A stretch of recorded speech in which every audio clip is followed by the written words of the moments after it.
This is the Western Balkans Labour Market Review towards EU accession, regional talk online conference from Budapest. I'm Sándor Söpkéz, managing partner of East Euroko Executive Search Group, and also part of Cornerstone International Group, which is a global search umbrella. We have been active in Central and Eastern Europe for 30 years, and occasionally on the Western Balkans as well. We are co-organizing this conference with KKV Ház, a club for small and medium companies, enterprises in Hungary, whose CEO, Mr. József Gulyás, is sitting beside me. Thank you, Sándor. Good morning and good work for all. Thank you. Thank you, József. Thank you. In this conference, we have guest speakers from 7 countries and attendees from more than 20 countries. I need to mention that the conference is being recorded and will be uploaded on our websites, and we will be sharing this with our partners. I would like to thank our partners for their help and support to this event, namely the Vienna Economic Forum, the KKV Ház, and the Joint Venture Association of Hungary.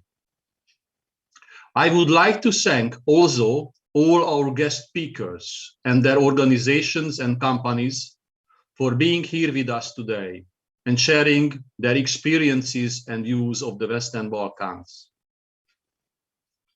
And before starting the conference with the opening remarks, a few technical details. Please mute yourself unless you are a speaker. We are going to have 3 sections at the conference, and at the end of each section, if time allows us, we will have questions and answers as well. If you want to drop any question to the guest speakers, please use the chat for that, what we will follow. And at the end of the section, we will moderate those questions. And now, it is my pleasure and privilege to announce Ambassador Dr. Elena Kircheva, Secretary General, founder and board member of the Vienna Economic Forum. Ambassador Kircheva, thank you for your great contribution. Thank you for coming here and joining us. The floor is yours. Thank you again, Mr. Söpkéz, for this honor to open the regional talk today from Budapest. Best regards from Vienna. And I think that it's a very important topic you choose for this regional talk, Western Balkans labor market. It is a great pleasure to address all of you this morning and to say that Vienna Economic Forum is very proud to call East Euroko Executive Search Group a long-standing strategic partner, and you, dear Mr. Söpkéz, a close collaborator, partner, and friend of Vienna Economic Forum.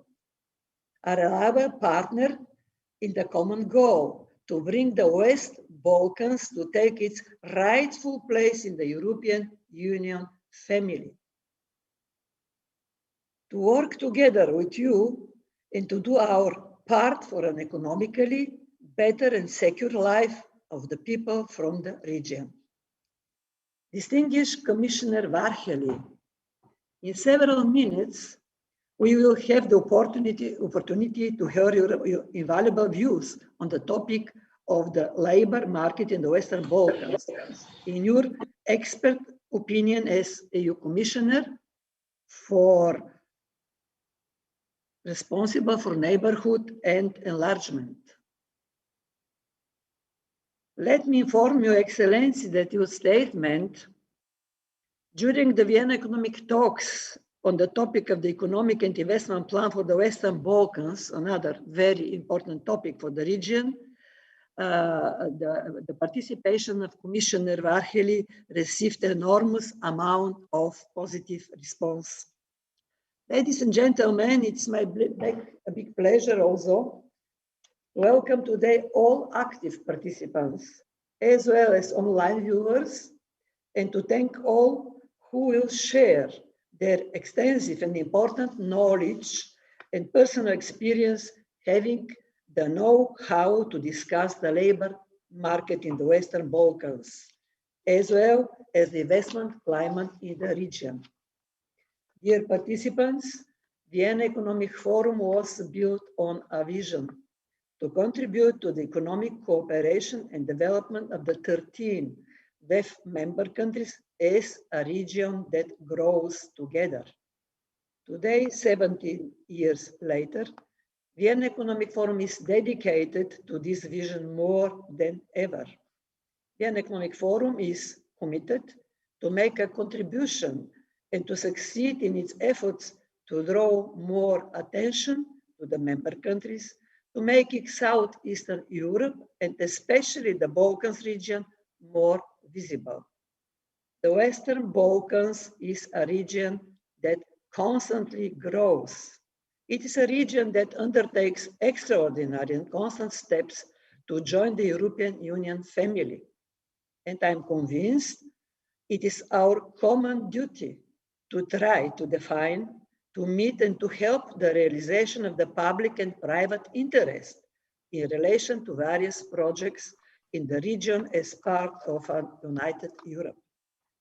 Today, we are witnesses of persistent and growing presence of many Austrian and European companies in the countries of the Western Balkans, offering working possibilities to thousands of people in the region, as well as the possibility to grow and improve their skill set in order to be more competitive on the labor market.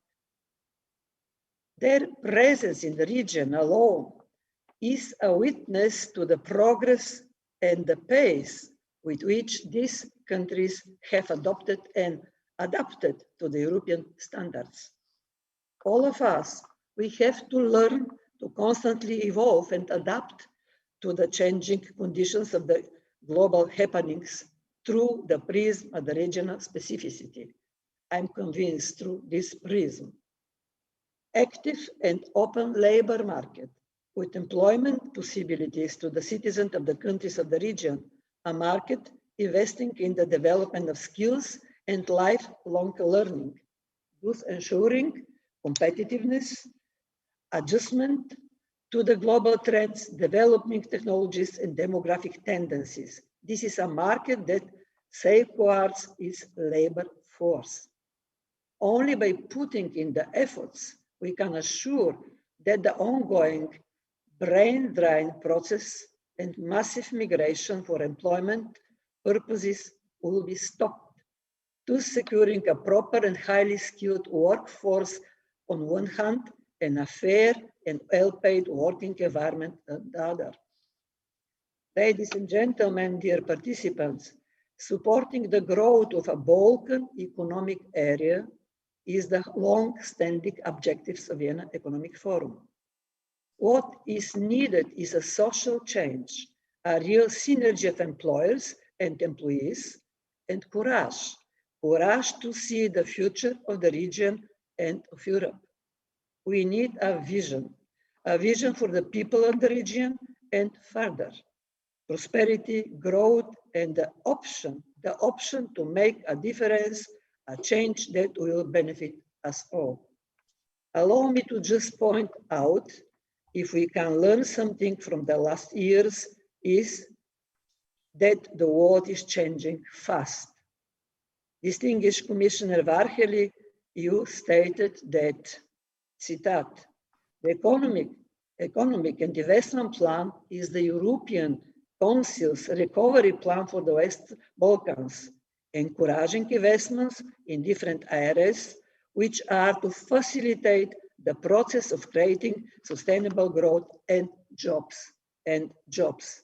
I'm looking forward to hearing more about these potentials, perhaps in specific growing sectors of the region, and wish all of us interesting presentations, contributions, and exciting discussions. Thank you very much again for the honor to be with you all. Thank you. Thank you, Ambassador Kircheva. Thank you for opening our conference and your valuable input and insight to the importance of this progression. I need to admit and tell that we in Hungary have a lot to learn from our friends and partners in Vienna and Austria, because you are far more advanced in the support of the development of the region than Hungarian companies, which are just starting and trying to learn how to do that. So, and thank you for your support and the cooperation in putting together this conference. Thank you very much. It's always the pleasure to work with you, Mr. Shopkes. Hope to see you soon, face to face in Vienna. Thank you very much. At our next event. Thank you, Ambassador Kircheva. Thank you. And now we also have the pleasure to announce that Commissioner Oliver Várhelyi accepted our invitation to participate at this event. Due to his commitment to be in Tirana today and meeting the Prime Minister and the cabinets of the Western Balkan countries, he cannot be present, but he sent us his video message. So let me ask our colleagues from the technical assistant team to start Commissioner Várhelyi's speech. Ladies and gentlemen, good morning. There is no need to explain to the business community in Budapest and in Central Europe the reasons for our engagement with the Western Balkans. As you know very well, bringing the whole region into the EU is in the best interest of us all. The political and economic logic that underpins the European Union applies equally to the Western Balkans, and it is the European Commission's clear objective to accelerate their EU integration. At the European Commission, we would like 2021 to be the year of the Western Balkans. In order to achieve that, we are working hard with the governments in the region to accelerate reforms and with EU member states to take a number of important pending decisions as soon as possible. Let me be clear. If the EU's commitment is strong, this strengthens the transformative power of the European perspective and accelerates progress on difficult fundamental reforms, such as those on democracy and the rule of law. Our engagement with the Western Balkans goes far beyond the enlargement process. Economically, the Western Balkans and the EU are already deeply linked. Last year, 68% of the region's trade was with the EU, and the EU is the source of more than 60% of the region's foreign direct investments. Being so closely interconnected, the region currently faces similar challenges as the rest of Europe. The disruptions brought about by the COVID-19 pandemic have led to recessions throughout the region, with countries dependent on tourism affected particularly hard and the most. This is why the European Commission is applying the same growth strategy that was put in place for the EU to the Western Balkans. Large-scale investments. The Economic and Investment Plan we launched last autumn is our recovery plan for the Western Balkans. This plan provides 28 billion euros of investments to give a boost to the economic recovery and the long-term convergence with the EU, and it lays the ground to open up many business opportunities for European companies. Firstly, there are significant investments in sustainable transport infrastructure. We want to remove traffic bottlenecks for roads and rail lines along key European transport corridors and help to better connect all the capitals of the region and the region to the EU. Secondly, we are upgrading the energy infrastructure in the Western Balkans in support of a major clean energy transition. 1.5 billion euros have been earmarked for those investments. Economic development needs security of energy supply, energy efficiency, and competitive energy prices. Western Balkans accelerate the digital and green transition. This requires substantial investments in digital infrastructure, such as broadband internet, to improve the region's access to digital goods and services and maximize the growth potential of the digital economy. Additionally, many business opportunities in the Western Balkans will emerge from our support to the region and its vivid SME ecosystem in addressing environmental and climate challenges. Last but not least, we are also looking at ways to integrate more and more closely the Western Balkans in the EU single market. This means that in certain sectors, we would like to see the Western Balkans participate in EU policies even before they become EU members. In parallel, we are supporting the region in removing barriers to businesses within the Western Balkans. The common regional market, based on EU rules and standards, which the governments of the region are currently building, has an enormous potential. We are talking here about very down-to-earth actions that will make life easier for businesses in the Western Balkans, such as removing work permits, free movement of people with identity cards, recognition of diplomas, and removing barriers to e-commerce. All of this is critical to increase the attractiveness of the region for investors and to help local businesses. These developments will benefit the people and the businesses of the region and of the European Union, and their transformative power will accelerate the integration of the region into the European Union. Thank you for your attention. Mr. Varhey, thank you for your words from the far, and thanks for this gesture for your team also. I think so. The West Balkan region question is one of the most important in Europe, in fact, of the world also. Thank you, Mr. Varhey, your mission. Thank you for all. Thank you, József, for your words. And I would like to also thank Mr. Varhey and for his team to send us this video message. And probably all of you have heard here or before that, as Commissioner Varhey mentioned, 28 billion euro is allocated for the development of the Western Balkans in the next period, which I think is creates a great opportunity for development and accelerate accession to EU. Thank you very much. Now, it is also my pleasure and privilege to announce our next opening remark holder, Mimosa Kusarilila, who is currently member of the Parliament of Kosovo. But when I met her in Vienna and I got to know her, she was already a very active person in servicing the development of Kosovo as Minister of Trade and Industry and also as Deputy Prime Minister.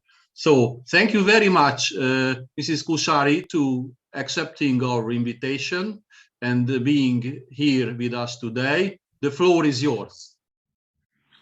Thank you very much, Sandor, and greetings to Ambassador Kircheva. Nice to see you virtually, at least. It was a pleasure to listen also to Commissioner Varhey, and it's also a great pleasure to be able to start discussing what's the key to the success and the integration of the Western Balkan further development of labor market. As this meeting is taking place online, I had no reason to actually pursue visa requests to come to any of the EU countries, be that in Hungary or maybe Austria. And this in itself shows the first impediment that Kosovo is facing currently, with the lack of visa liberalization as the only Western Balkan countries that it's actually being still upheld on this key element to the free movement. Nevertheless, as we see our only path and the most secure path toward integration of to European Union Kosovo is in process into making structural reforms for development, including the fact that even though faced with quite severe pandemic consequences as the rest of the world, and here in Kosovo, we have had sort of a renewal of the energy and ideas of people, in particular during the second part of 2020 and the beginning of 2021, into seeing trends emerging from previous more conservative industry toward IT and digital economy. I was very happy to hear that Commissioner Varhel spoke about digital economy and green economy, as we are focusing most of our attention into development of these two areas. One element that I want to share with you that is of a particular interest and also of a great sends a great signs of optimism for us is that our unemployment rate compared to the same time of the year in 2019, as 2020 is not a year to have a reference, is actually has been unemployment rate has been decreasing. So we have less 4,000 to 5,000 job seekers this year than we had in 2019. We also had an increase in exports in Kosovo at the beginning of 2021. And up to this date, in May statistics, Kosovo had reached its 90% of export potential that it had in 2019. So within only 5 months of the first year of this year, 2021, we had reached to the amount of 90% of export levels that we had in 2019. So, however, our exports are increasing with the United States of America, with Albania, and also with Africa. We see great potential also in increase in exports with Western Balkans further on, and also with European Union countries, as European Union remains our main trading partner. And our trends shows that there will be a higher potential of increase in export toward European Union countries.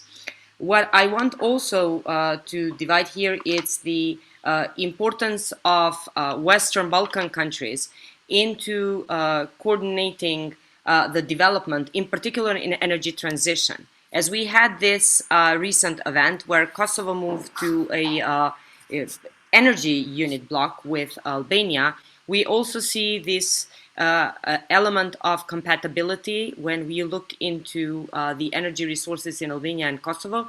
However, anything else in terms of development, including the labor market, will be based in how we are able further to coordinate with other countries as we are talking and looking into one market.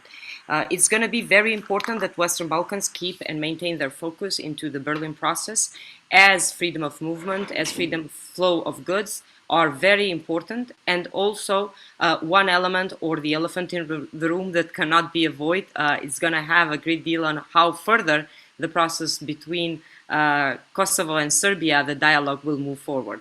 As we've seen, there's a lot of discussion, and the upcoming meeting in Brussels of the Prime Minister Kurti and President Vučić. However, there is yet to be seen whether there would be any concrete results. We don't see Kosovo being separated from Western Balkan countries. Therefore, it should not be considered any different from the Western Balkan countries.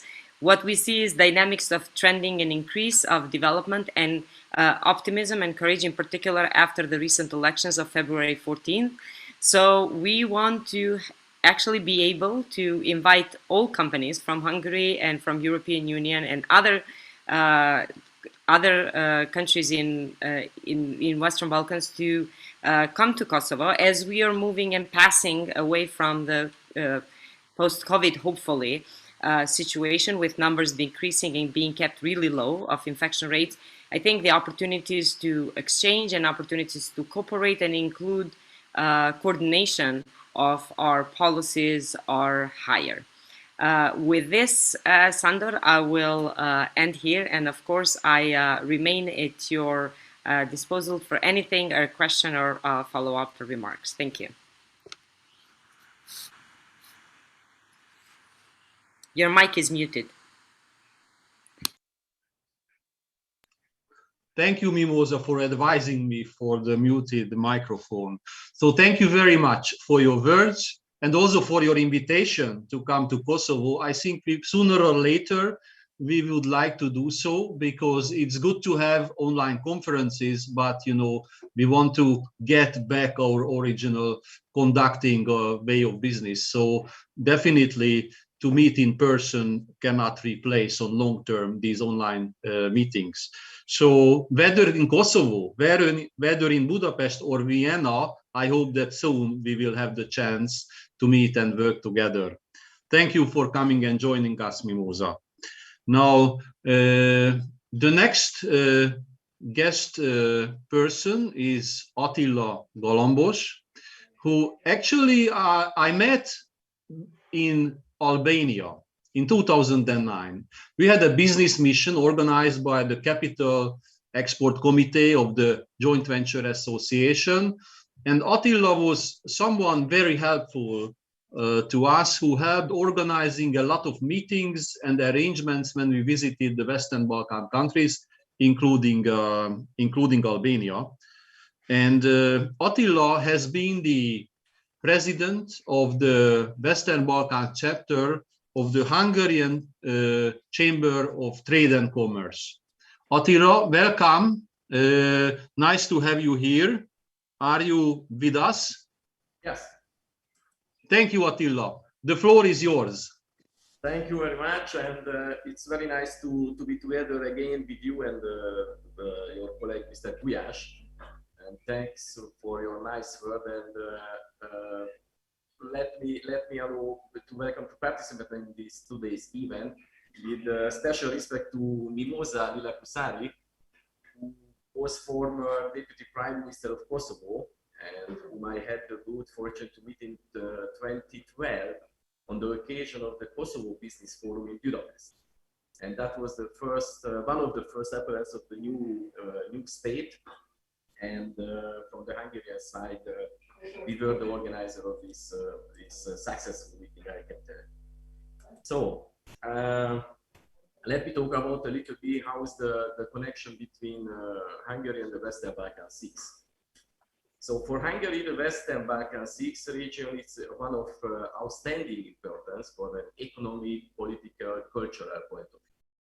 It's one of the most important parts of the Hungarian foreign economic strategy called Eastern Opening. And by this reason of the level of the economic development and the geographical proximity, this is idea, it is more relevant for the SMEs to enter to the foreign market, not forgetting one of the most important element, the cost savings. Hungary supports the EU integration of the country of the region, not only at the level of the declaration, but also with the diplomats deployed at site, and only between the EU countries who have to prepare the various accession chapters. Let me talk some words about our committee. So our committee is the Western Balkan Committee, was established on 2012 as an incorporated body of the Hungarian Chamber of Commerce and Trade under the auspice of the International Directorate. Over the Western Balkan 6, so namely Albania, Bosnia and Herzegovina, Kosovo, North Macedonia, Montenegro, and Serbia. Within Hungary and within the countries of the Visegrad Group, we are only, and at the same time, the oldest organization focused on the Western Balkans. Since its establishment, I have been the president, and I'm very happy if I have the possibility to have the companies based on my personal region works experience since 1991.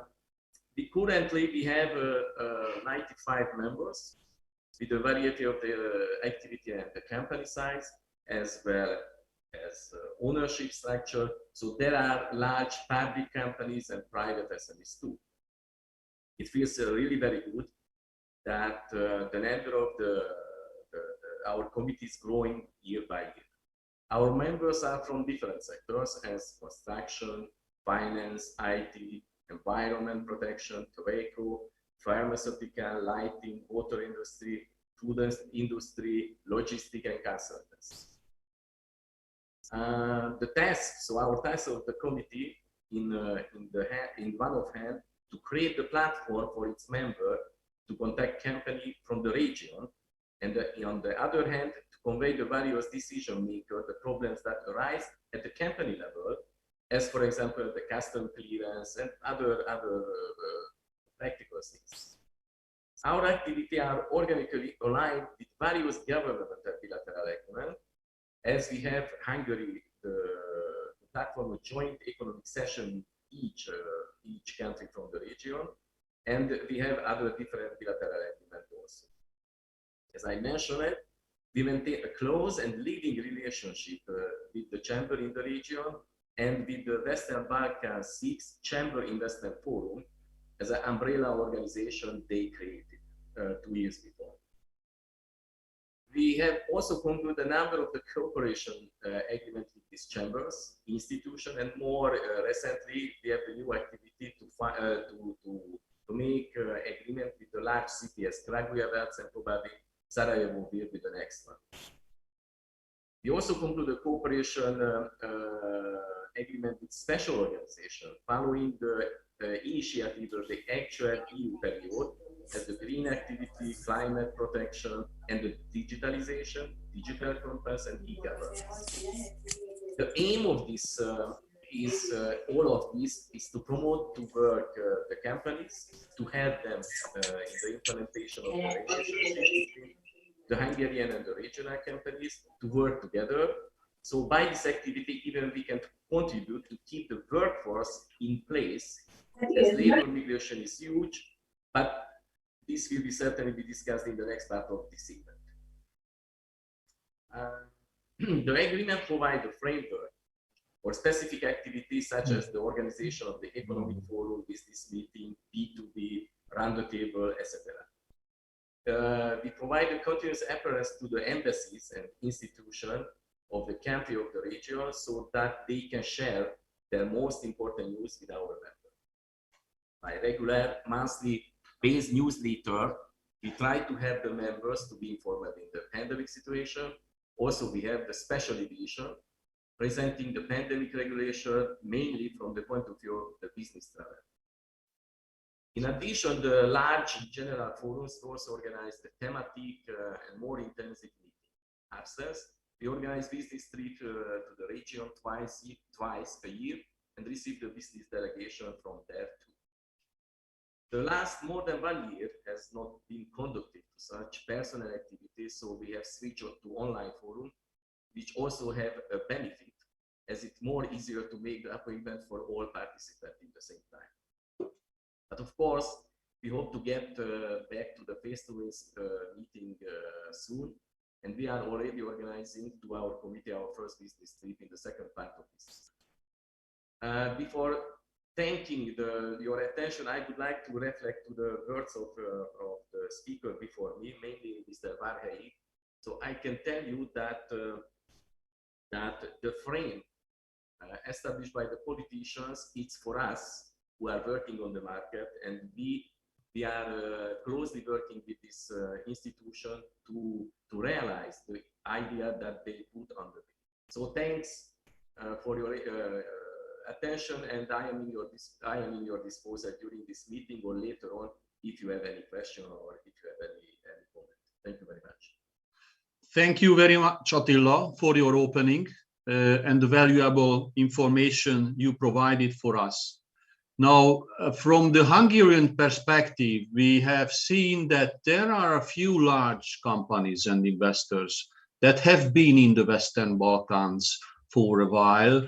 And the objective and purpose of this conference to encourage small and medium companies as well to get to know the region and start doing cooperation, trade, and business arrangement with the Western Balkans, because there are plenty of opportunities rising from this region. So at this stage, at the end of the opening remarks, I would like to thank all of you, Elena, Mimosa, Commissioner Varhelyi, and Attila, for your valuable contribution. We are pleased if you stay with us during the conference, but if you have other commitments and meetings, feel free to follow your agenda. So, ladies and gentlemen, we are going to continue with the labor market review. And this is my pleasure to announce the first guest speaker from Albania, who is Mrs. Ornella Liperi. She is editor-in-chief of Monitor Business Magazine. Ornella, the Monitor, I would say, is yours from now. Thank you. As I know, the economy is very complicated, so I have prepared a lot of charts to make it more easier. So I'm sharing it with you now.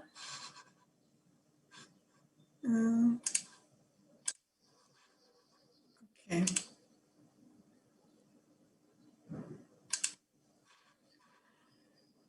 So the idea of this presentation is to give a short overview, of course, of the economic structure of Albania, labor trend, and focusing how to turn our weaknesses into an opportunity for the foreign investors. And if we can see the structure of Albanian economy, you can see from the chart that Albania is still an agricultural country. You see that agriculture composes almost 20% of GDP. And this is the highest in Europe, because if we compare with the other country, for example, we see like in Kosovo, this share is only 7%, in Serbia is 6%, in North Macedonia is 8%, in Bosnia is almost 6%, and the EU average is only 2%. And therefore, based on this economic structure, the agriculture is the main employer in the country, so with almost 40% of the total employees in the country. And if we go further to the non-agricultural market in Albania, we can see that in Albania there are not a lot of big companies. So the official statistics show that there are less than 200 companies that have more than 250 employees. So we have mostly small companies, micro, self-employed people that have been working mostly in trade and service and in accommodation and food service. If you ever come to Albania, you'll see that in Albania there are a lot of coffee shops, and even because Albania is a very touristic country, and you'll see there are a lot of small accommodation, then a lot of coffee and restaurant. This is a good thing for tourists anyways. And we see that the manufacturing composes only 40% of total employment in Albania, that compared to other countries like Serbia or North Macedonia, this is lower. And given its economic structure, we see that the self-employment in Albania is very high, and it's almost 35% of the total employment. And this is the second highest in Europe. It's after Turkey, that's it. As I remember, it's about 40% of the total employment. This is because Albanians are very bright people. So when they don't have any work, so they just open some bars or some small shops just in order to survive. But by the other side, we have some positive things for our countries. So you can see from the chart that Albania and Kosovo, so they both speak Albanian language. They are still one of the youngest country in Europe. So for Albania, the median age is 37. It's increasing, of course, but this is happening everywhere. So in the whole Europe and in the world, because this is the trend like this. But by the other positive things, we see that being a small country, so you have to survive. So you have to learn, you have to study, you have to learn a lot of languages. So Albanians are one of the young Albanians are very eager to learn and to go to the school and to go to the university. And you can see from the chart here that compared to Hungary, for example, or to other countries of the region, except for Serbia, so young Albanians go to the university, and what do they study? So they study mostly business administration and engineering up to the next year. But we see a change this year. It's because of the pandemic. So we see that more and more young people are interested to go and study for the health. And there is one thing happening with the health sector in Albania, because people study here and then they are going to Germany to work, because Germany pay higher wages and is asking more for worker from the health sectors. So just we are investing on them, and then they are living and gaining this investment in Germany. So Germany is profiting from us in one way, we can say it. And the other thing, this is a good thing for foreign investors, because the labor cost in Albania is very low. So I can say we have very bright people that they speak languages and they are eager to learn. And by the other side, they are being paid very less. So if we see this is a recent indicator that was published by Eurostat, and we see that Albania has the lowest earning per hour in the Europe. Some countries were missing, like North Macedonia or Montenegro, but even if you see the local statistic, the national statistic, you can see that the wages in Albania are the lowest in Europe. So even compared to Kosovo, the wages are lowest. So we can see that I can prefer to see it as a big advantage for the other companies. So they can find bright people with low wages. And another bad thing that is happening to Albania, so is that people, because Albania has low wages, and now with the opening with after 2011, you can see even here from the chart that started in 2012, Albania, the regime of visa in Albania was liberalized. So people started to live, to search for a better life in the EU country. And you can see that the trend is increasing up to 2015, but still remains very, very high. And if we see that the share of asylum application that are young people, less than 34 years old, is up to 80% of the total people living are young people. And this is creating some shortage in the market labor here in Albania, because there are some sectors that do not find workers here. And we see what I've been telling, that Albanian people want to learn and to study, and a lot of people, they go abroad, but they go abroad to study. I thought for Albania this is a bad thing, because as I mentioned, so the many sectors cannot find workers. We can see it as a good thing, because if they come back, so if they get higher wages, and if there are several investments in Albania that pay more than now, so they can turn back and they can bring their expertise with them. And that's why I'm saying that we can turn this crisis into an opportunity, because from a recent survey with the students that want to leave, so they have been asked, why are you leaving? And we see that one of the main reason is that salary is not satisfactory in Albania. So that's why I'm keeping this insisting that with the foreign investment, so if we increase foreign investment, but I meaning investment with high value added, because we had investment up to now to the textile industry, but they're being paid very less. So if we have foreign investment with high wage, this is a good thing even for the investment, because they can get a fast return from the investment, but even for the country, because the young people can be back in Albania, or they do not leave it. Sorry. I want to stress a recent survey from the German Association of Businesses. It was made in all the Eastern Europe country just 2 days ago. And for Albania, if you ask them, so what are the main advantages of Albania? So they have been saying the qualification of employees, productivity and employers' motivation, and academic education and labor costs. So that's why I keep insisting on this, because I've been talking with several business people here in Albania, foreign business people in Albania.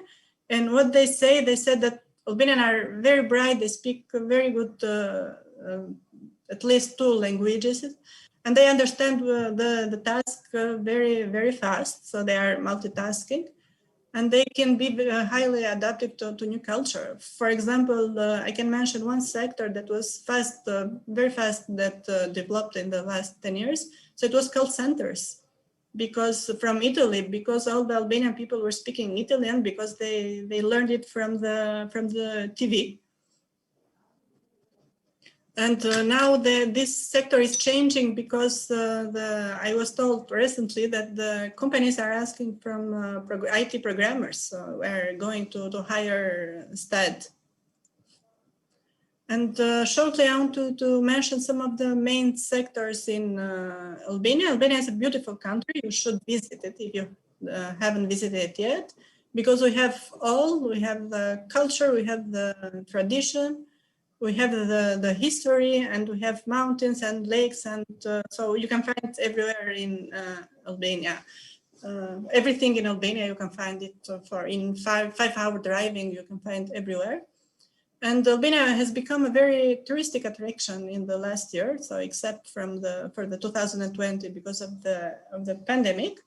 And you see in the chart, so there is the arrival of foreign passengers in Albania, so it's increasing very fast.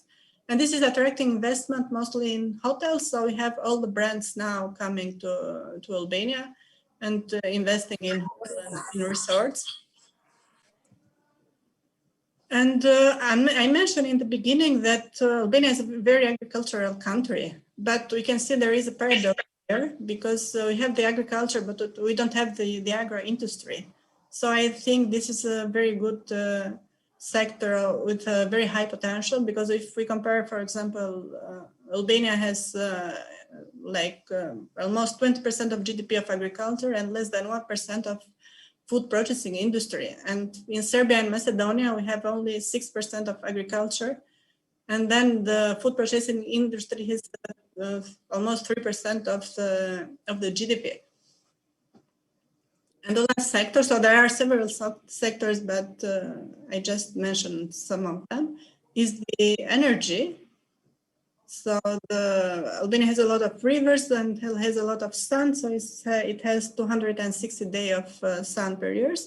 And a lot of investors are coming to this sector. So the picture that you see here is from the Statkraft. So it has been investing 500 million euros in hydropower plant, and now it is investing in solar energy.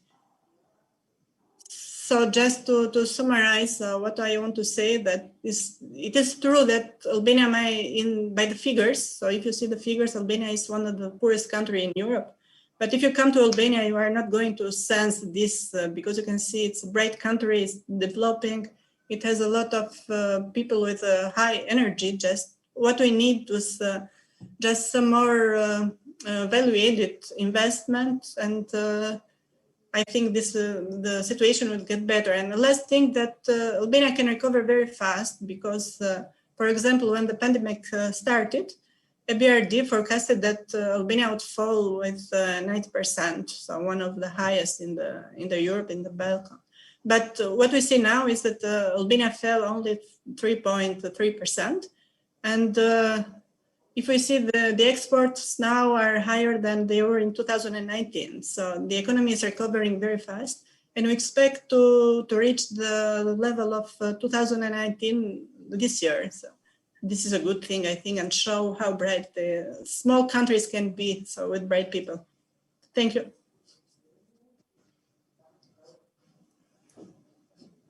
Yes, I always have to unmute myself, which seems to be not so easy. But thank you very much, Ornella, for your excellent presentation. I kind of heard that the most important issue to tackle and to manage and develop in the future is the brain drain, and to create high added value jobs for Albania. Also, I was very pleased, and I can confirm what Ornella has told, that, I've seen a very nice picture from Ksamil, from Bora Bora Beach, which is one of my favorite beaches in Europe. So it is a great country.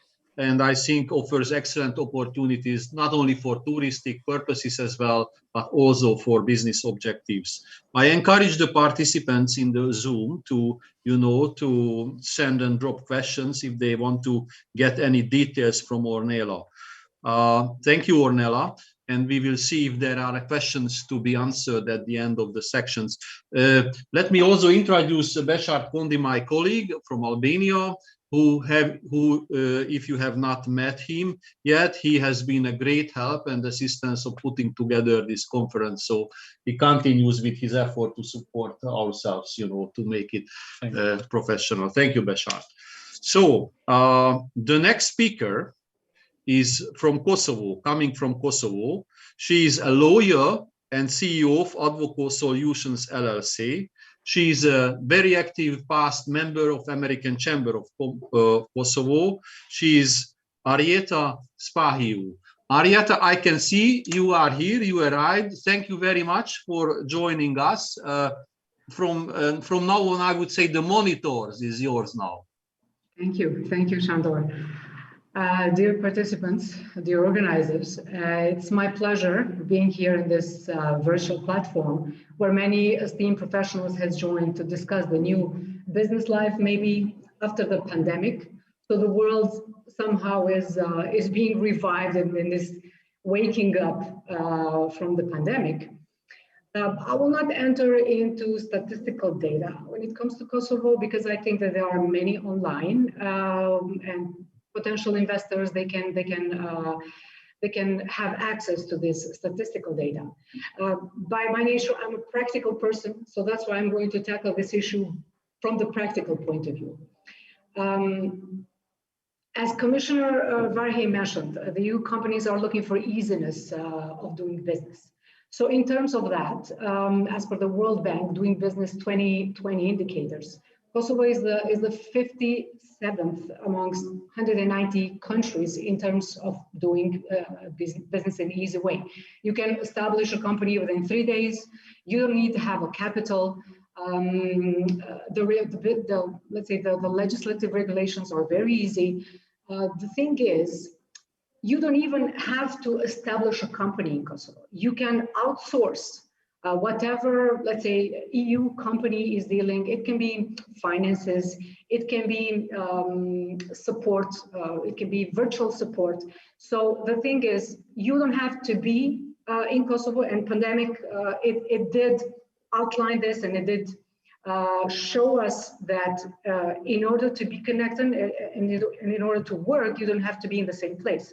So of course, Kosovo provides a platform from the legal point of view, which businesses can come and open their sister companies here or open a new company here with very easy procedures. But on the other hand, you can come and outsource, let's say, the workforce here. As per the World Bank, Kosovo is ranked the 15th with 85.0 score when it comes to the easiness of starting a business. When it comes to the workforce, the employment, it's 70%, with 40% being 16 to 24-year-olds. So we are talking about a new workforce that are well known how to use let's say, online platforms. They are very highly skilled in regards to the emotional intelligence, because as we know, the world is going towards automatization of the processes. However, emotional intelligence cannot be done by machines. So of course you need man-force. And when it comes to man-force, in Kosovo, there is a vast of unemployed people. So for the companies in Europe, but as well elsewhere, they can hire these people from here. And I think Ornella mentioned that there are many, let's say, call centers in Albania. There are many call centers as well in Kosovo. But instead of Italy, we are cooperating with Germany and with the United States, because that's the language that the youth is speaking in Kosovo. So there are many trends, and let's say the companies elsewhere, they are using Kosovo kind of like a hub for these call centers, but not only. For instance, companies can outsource the financing services, where you can hire a company from Kosovo to do your finances, because numbers are kind of like the same in every country. And then, of course, what is more important, as I think Commissioner Varhey mentioned as well, is the green energy. Kosovo, until recently, had some issues with energy supply in general, but we have as well followed some trends when there are established hydro plants and there are established windmills, which of course they are supplying the grid. But by all means, there are many, many other opportunities that the investors can come and invest in Kosovo, whether it is green energy, solar energy. Of course, Kosovo, it's bright country with a lot of sun. So of course that the green energy is something that the companies can invest. Not only that, for instance, the companies can invest as well in energy and mining, agriculture, farming, vineyards, tourism. So all in all, what I want to say that the investment climate in Kosovo is very opportunistic for the companies, because as my predecessor mentioned, the workforce is kind of like cheap. However, as well, the living expenses in Kosovo are cheap. Just the coffee costs 50 cents. You can eat like a nice meal for €5, like in a restaurant. So I don't think that you can have that in the European countries. So when it comes to the quality of living, I know that is appealing, especially for the youth to to want to go to European Union and to live there. But there are many cases when they go and then they come back, because even though the salary in European Union, it could be higher, the expenses of living are higher. So the thing is, in Kosovo, for instance, you can invest, you can find the workforce, which really will proceed and will push through whatever your company is seeking. So we have the workforce, the highly emotionally intelligent youth. And their eagerness to work is really high. So for the companies, I would really suggest, if not to invest, just to come and see in Kosovo, just come and visit Kosovo, and then they can. I mean, we have a lot of organizations as American Chamber of Kosovo or ICK, which there are, let's say, organizations that they encourage this kind of entrepreneurship ideas to come together, because. Us, from the Balkans, the majority of us, we come from the communistic or socialistic past.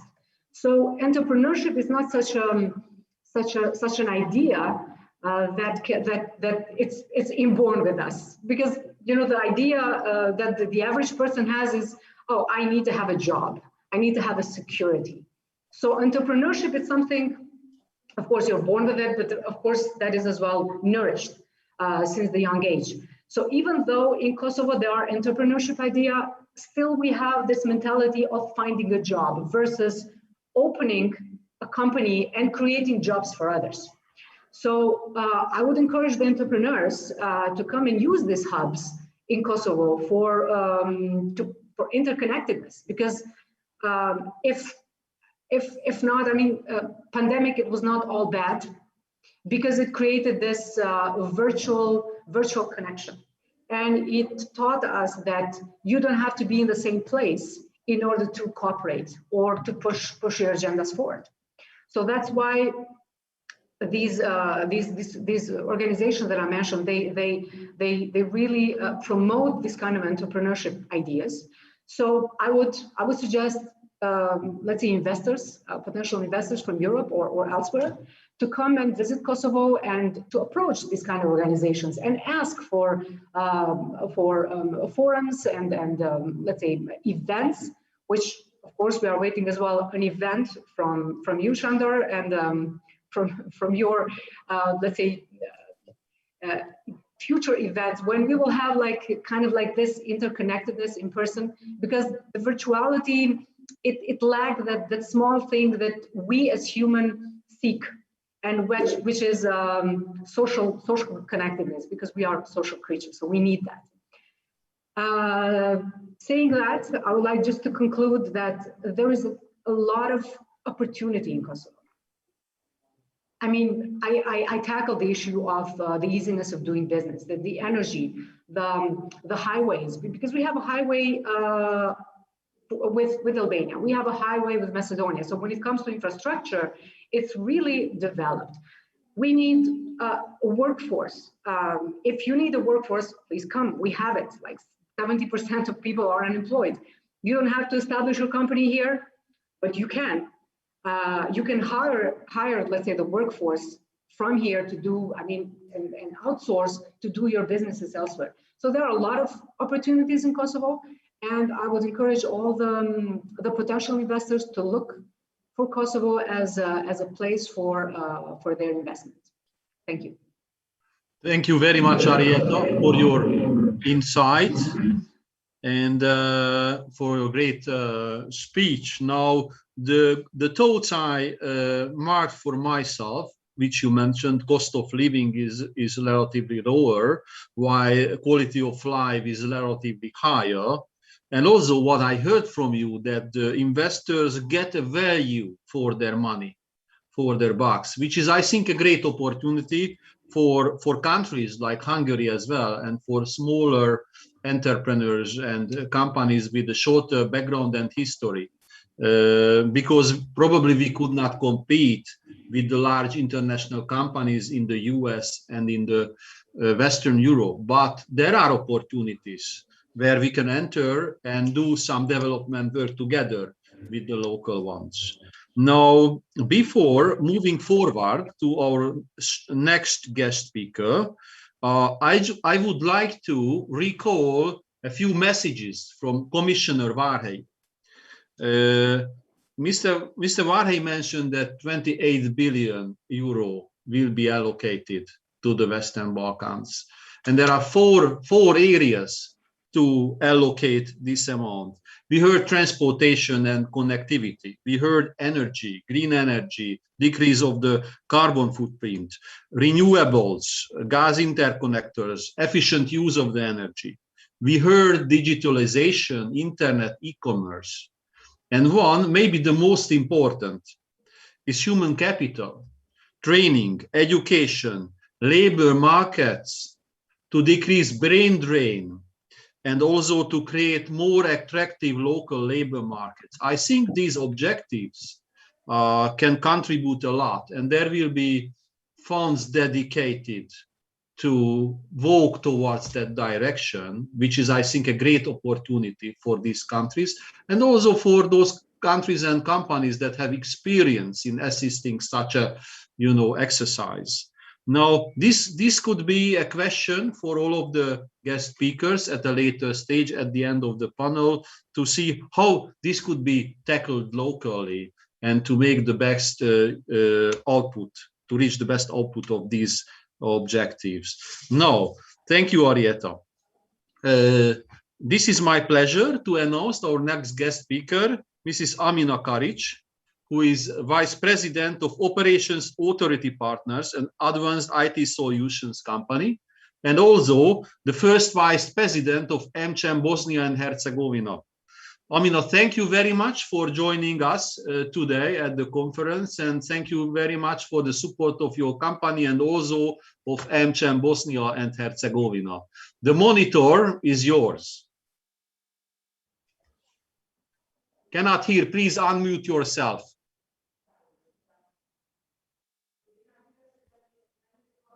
Please come closer. Usually the tech companies have problems with the technologies. This is like something given for us. Basically, I would like to thank you for inviting me. This is my great pleasure to support such great initiatives and such great conferences. And I would like to speak in the name of AmCham of Bosnia and Herzegovina, and also in the name of my company, which is an international IT solution consulting company. We have opened office in Bosnia and Herzegovina in 2005. So we've been present here for more than 16 years, and globally we're around since 1998. So for a long time. We are now almost 500 strong all over the world, and a little bit of half of the staff is in our Sarajevo Technology Center office. Basically, I would like to tell you something about the struggles of the IT company and the labor market development for the IT companies. When we started in Bosnia, we were, I would say, among the first serious companies that bringing international business to Bosnia and Herzegovina. And we found that there were a lot of talent and potential to be developed. Not so many people had good business skills. And because, you know, besides being a good tech person, you have to have a business skills in order to sell these, the services that you're offering, and then to communicate with your customers all over the world. What I would like to say that currently we export, I mean, if you're looking from the stance of Bosnia and Herzegovina, we are exporting 100% of our consulting services to Western Europe and to mostly United States. As far as the labor market is concerned, we are a small country. And I think that the Balkan Peninsula has been perceived as sort of a pool of qualified workforce for the Western Europe. What we are trying to do is to make the people stay in Bosnia and Herzegovina and work for the international company and have good salaries and have good life. But, you know, we had a boost for a couple, I don't know, 5 to 7 years. We didn't have any problems getting quality labor in Bosnia. However, as you know, Bosnia has the second largest diaspora in the world. So we have a lot of people that have been established outside of Bosnia, and they wanted to invest back in their country and or open the businesses. And so we found ourselves competing among many small companies that were opening 5 to 10 people. And, you know, we've kind of figured out that we cannot rely 100% on the faculties, and we need to develop workforce of our own. So what we did in 2014, we started our own training program, which is called AP Lab, Authority Partners Lab. And since then, we've enrolled almost 400 interns in that program, and we've employed at least half of them.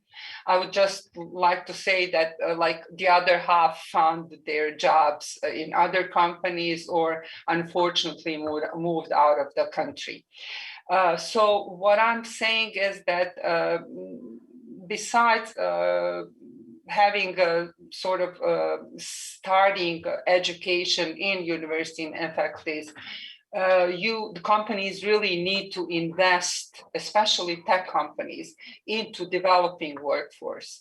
So I would like to say that besides being a pioneer in starting the program like this in Bosnia, we are trying to replicate the same thing like, I don't know, we opened the technology center in Turkey, so we will probably start to replicate the same thing over there, and maybe something in Latin America and stuff like that. So as we started in 2014, we've seen a lot of other companies in Sarajevo and in Bosnia starting the same programs into, looking into developing their own workforce and teaching the people skills that they need in their business. So basically, this is, I would say that besides, we have very small proportion of people graduating. I don't know, maybe 50 people graduates or 70 people graduates in Bosnia from IT universities. You know that, and then companies jump in, and then they train these people so they can join the workforce in full capacity, I don't know, 3 to 6 months after the training has been provided.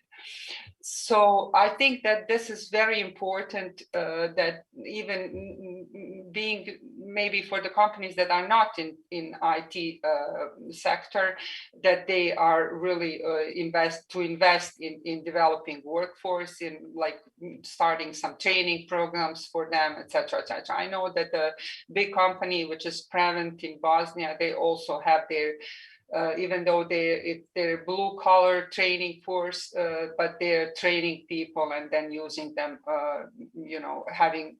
giving them opportunity to have a job and teaching them some skills. So as far as Bosnia is concerned, we are a very small country, actually not densely populated. It's 3.5 million people. And I see our future in education, and I see our future in, providing for good environment for young people, so we would just attract them to stay here.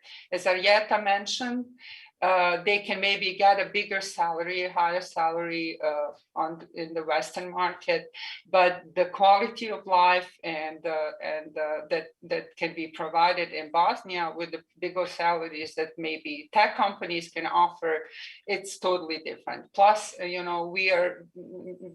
like people from Balkans, very emotional, family-oriented people, and then we like to be around our parents and our grandparents and our uncles, etc., etc.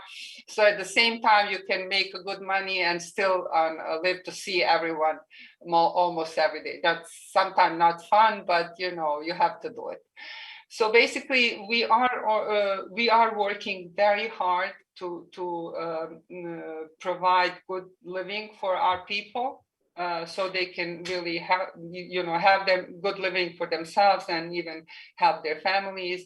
And we have programs for the kids, and we are encouraging kids to really jump into our IT sector as they're young. We're trying to, infect them while they're young, so they can, get hooked and start programming. And we've kind of crossed the boundaries of competing for the workforce, especially in Bosnia and Herzegovina, and we formed the alliance of the tech companies that, it is aimed to really cooperate and work together into establishing IT as in a future for a workforce in Bosnia. You know that this is a very hard, it's not something that it's very easy to do. So you're either genius and you're totally, born with the skills, or you have to work very hard to obtain these skills and to maintain them. Even these people that are born with a prerequisites to do that, they still need to work hard, but not as hard as the people that really need to catch up. So it's not the easiest university to graduate from, and then this is why it takes a lot of perseverance. And in this time in history where the instant gratification is the moment, the in, and everybody expects that to have a great career after 3 years of studying, this is something that comes as a shock. So basically, can you hear me? Sorry, I kind of lost you guys. Yes, we can hear you. Yes, Okay, please sorry. continue. Sorry. I just had to unmute myself. Yes. Okay, sure. Go ahead, please. So this was, in short, what our company is doing, and also AmCham Bosnia and Herzegovina is starting their young program, and we are all for education and for developing the workforce, and as fast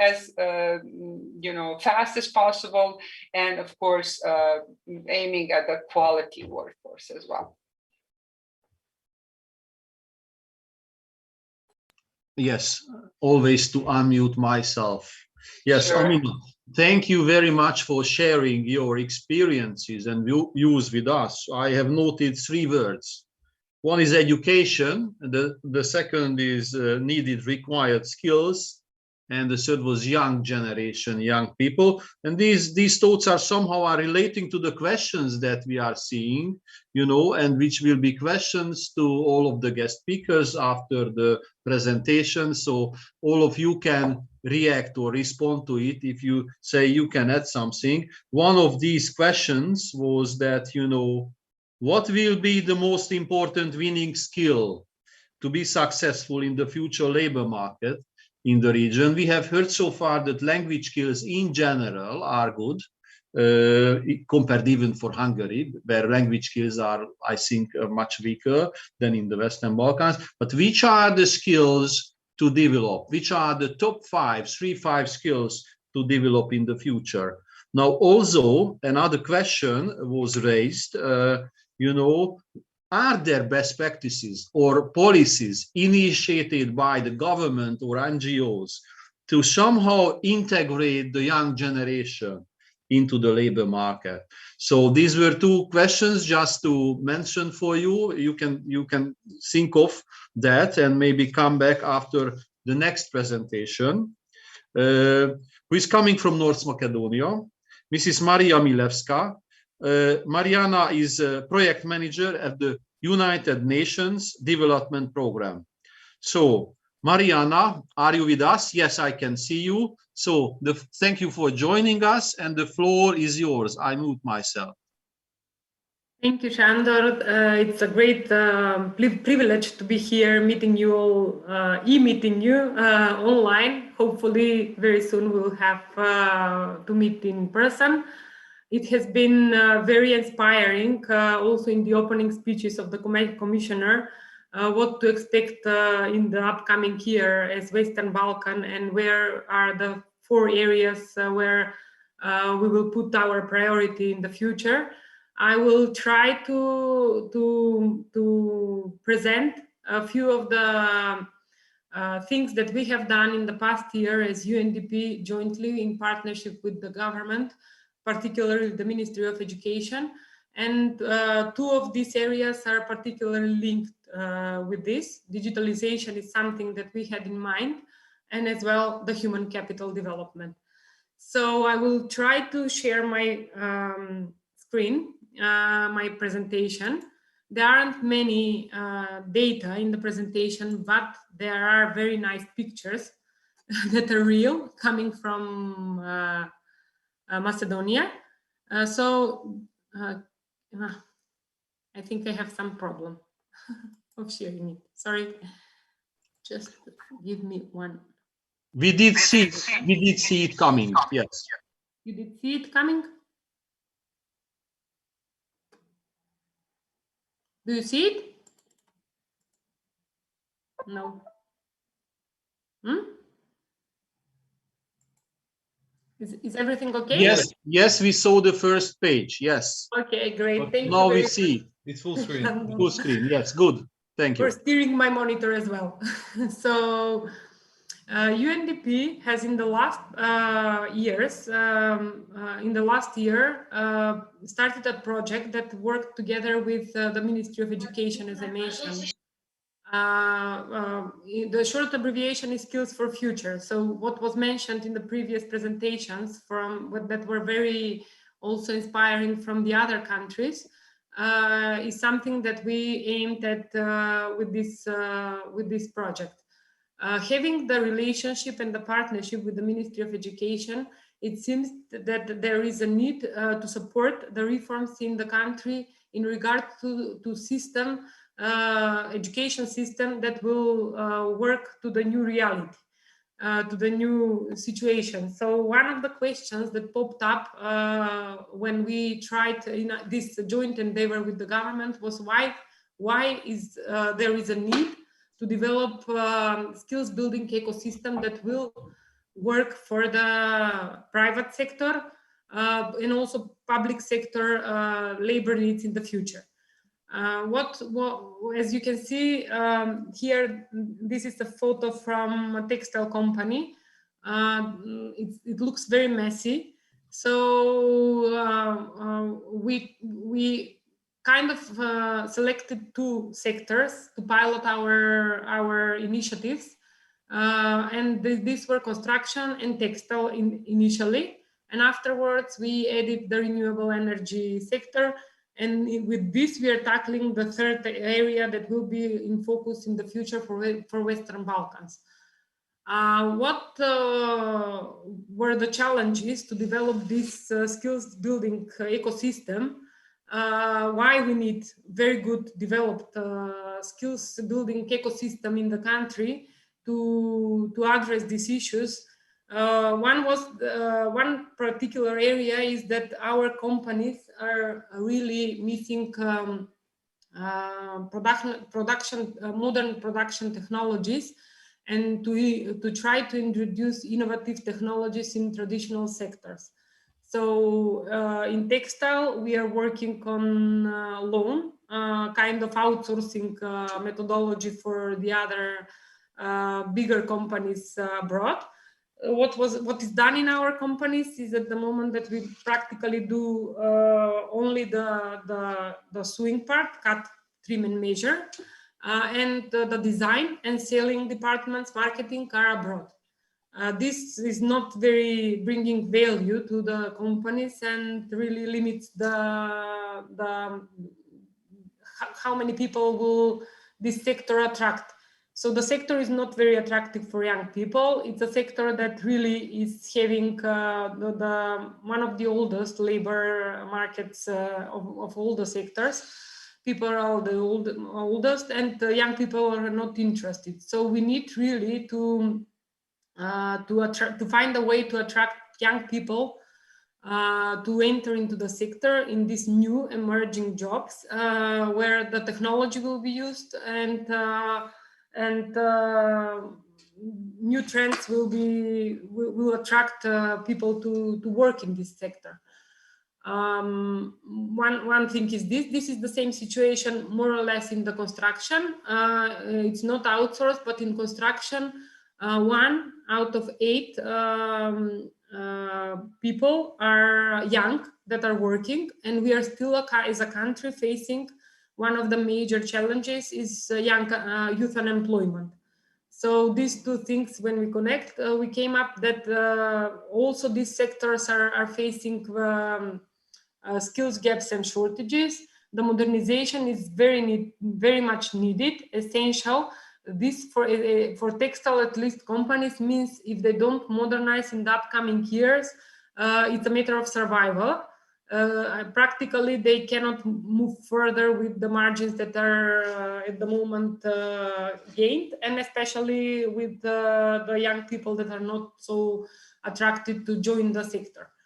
We selected these two sectors to pilot our initiatives that later on you will see provoked also a reform in education system in the country. Because construction and textile employed around 90,000 employees before the pandemic hit, and they are also contributing 10% to around 10% to the GDP. So they are very important for the economy in the country.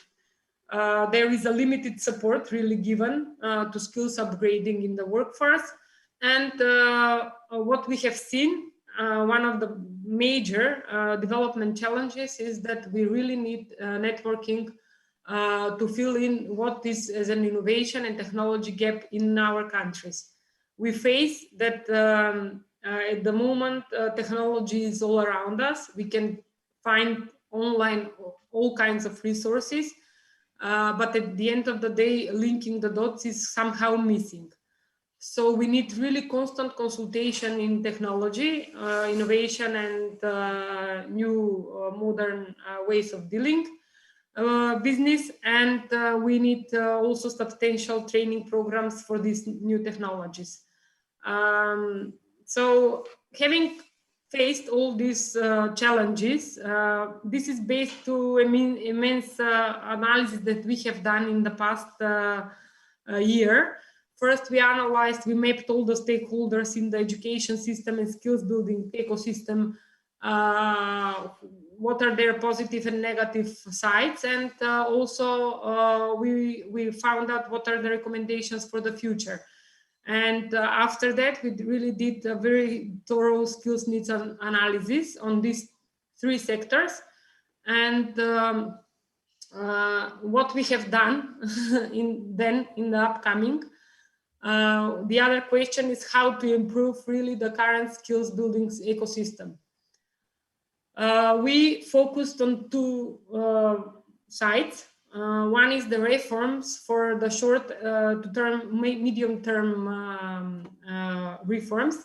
And what was done is that in the three sectors, we really, with the analysis, found out what are the technology drivers for these sectors in the upcoming year. So BIM in construction is something that is upcoming as a technology driver and will be needed, there will be a need for certain skill sets to address these issues. BIM is actually stands for Building Information Modeling and is philosophy or a standard where you digitalize completely your process from design of the building to the actual building, and then the maintenance part. And there is a certain, maybe bigger investment in the design process. It might take a bit longer than it is now, but it surely shorts a lot, and it's much more productive when you are building the sites, and also when you are maintaining. And having in mind all these big investments that are planned in infrastructure, in transport, and in other public works, with BIM, I think is something that is very relevant for the region, and it needs really a big push from all the policymakers in the region. Having in mind that we also have the issues of corruption in our countries, digitalization is something that really can minor this problem that we are facing, because you cannot bribe a computer. So when we had, on the other hand, so BIM, having BIM as a technology in construction, we have as same the technology driver for the textile as 3D product design. It's at the moment we have in textile companies all around the world this technology arriving in a way that people are not producing the product, textile producing, unless they have a customer order. And the customer can see completely the product online. They don't need, how can I say, to produce all the products in advance. And they're even using avatars, which is really amazing, to showcase how this product looks like in 3D.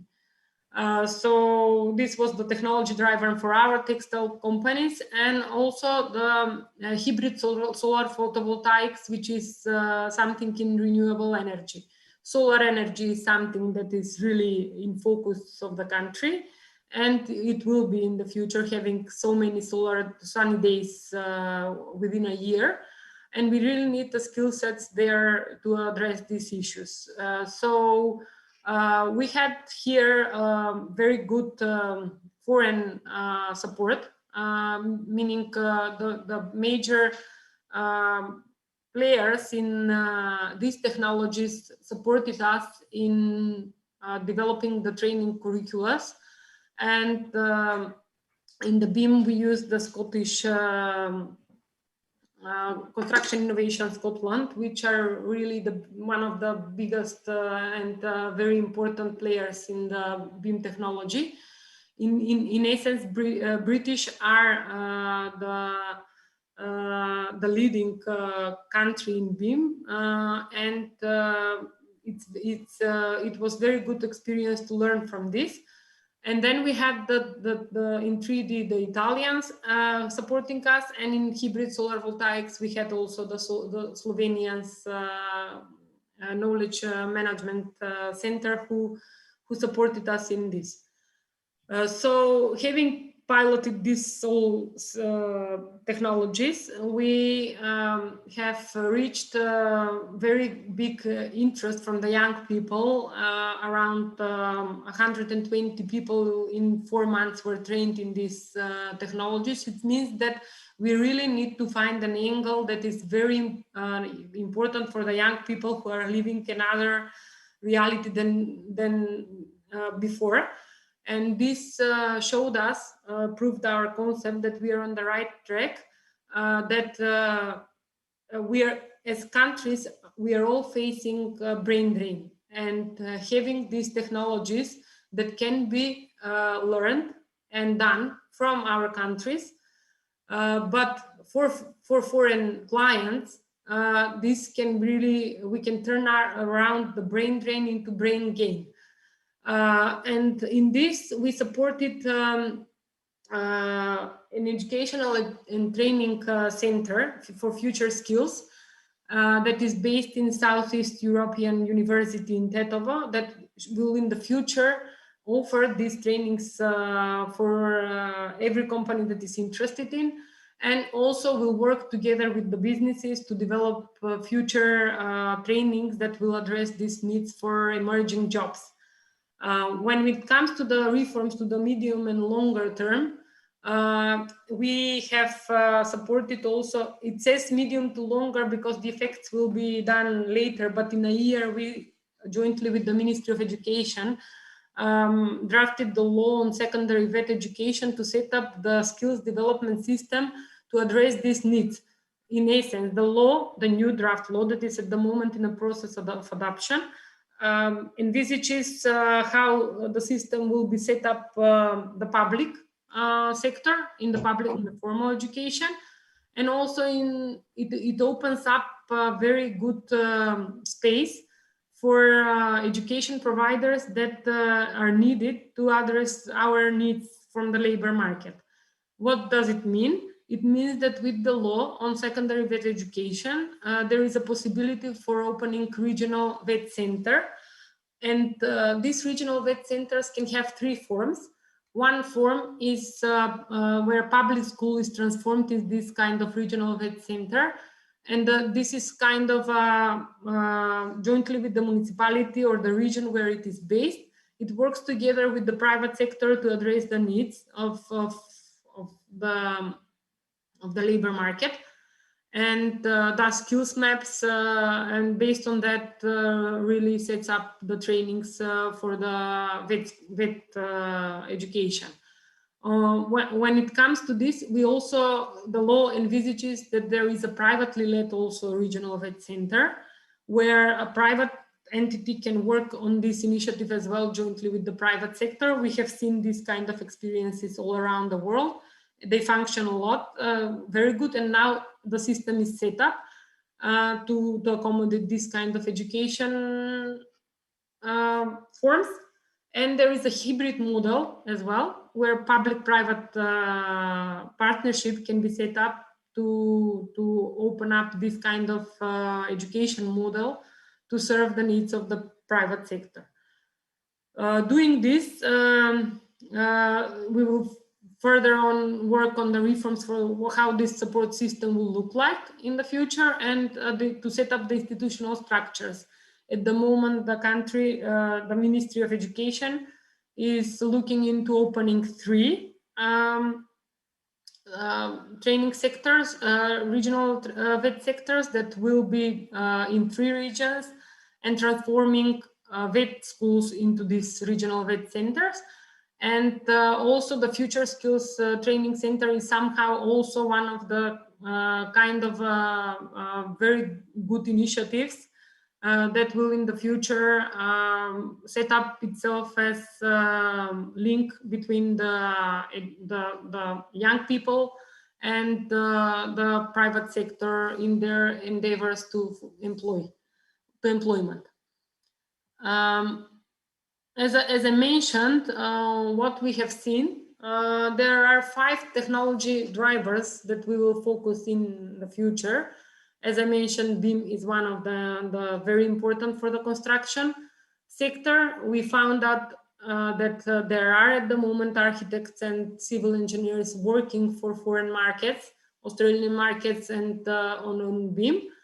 And there is also automation and robotics is one of the future technology drivers, especially for the transformation of the textile industry. 3D product design is something that we are looking into for the textile industry, but also cross-cutting as an emerging skill for the other industries. Green transformation and applied IT, as you can mention, all over the industries. What is important to mention that we wanted to work on a systemic solution. So now the system is really set up to open up different kind of education models that will serve the needs for the labor in this new reality we are living in the new 4th industrial revolution. And what we have found out is that we still need to link all the dots within the system. The system is set up, there are institutions, but the links between them is still missing. And on this, in the puzzle, we are missing a lot of opportunity to leverage on what certain pieces in the puzzle are doing. When you link, there is a really very good way of leveraging the innovation, the technology use, the applied technology, and that is what we are missing, I think, in all countries, especially I can speak about Macedonia. That is why in the upcoming future, we are going to work on a multi-stakeholder platform. At the moment, we have all the materials that were developed from the project set up on a website skillsforfuture.nk, but this is not enough because we know that all the materials for new technologies can be found online also. But it seems that adapting a technology is not about access to information only, but it's about creation of a culture for technology development, creation of a culture of collaboration. And this is what really drives a transformational change through emerging technologies. This is what will improve the quality of work, and this is what will increase the value of professionals within the industries. So the government, industry, academia, everyone should come together in building this culture for technological transformation in all.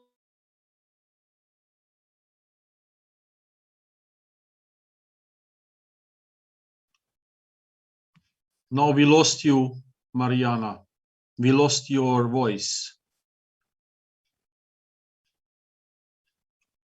Stakeholders, the industry companies, the industry individuals at the moment who are working in the companies, because skilling, reskilling, and upskilling is very important for the future competitiveness of the companies, and also the future individuals. At the moment, the future workforce who are working, who are studying the topic at the moment.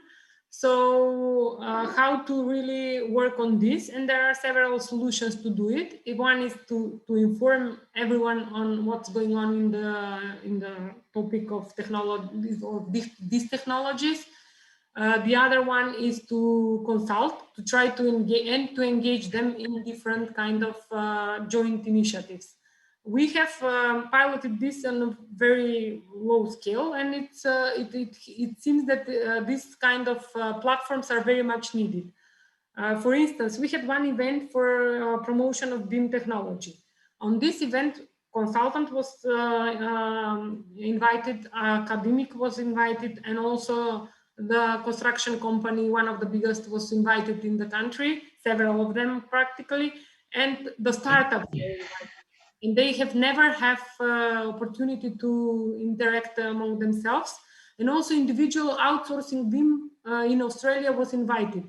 And at the moment, we have 2 or 3 initiatives happening at the moment. One of the biggest companies invited the outsourced individual to jointly work on a joint project. The startups connected with the construction company also. So I think these kind of initiatives are very much needed. And when they're needed right now, if not yesterday. So this is, with this, I would like to conclude and leave space for questions if there are any. Thank you very much. Mariana, thank you very much for your detailed and interesting presentation. What I noted for myself is the vocational educational training, that which is very important, and I can share with all of you that in Hungary, the VET system has been very successful to produce competent and compatible workforce for the industries in Hungary. And I think that has been a great success. Now, I think looking at the clock, I think we are on time, but regarding these questions which I raised, if any of you would like to make a 1-minute closing remark of this session, then you are very welcome for a 1-minute closing remark. Otherwise, we will move forward to the next session. If any of you would like to add anything to what we have heard, then please wave with your hands so that we can see well. Okay, I don't see any waving. So Ornella, Arieta, Amina, and Mariana, thank you very much for your valuable contribution to the conference.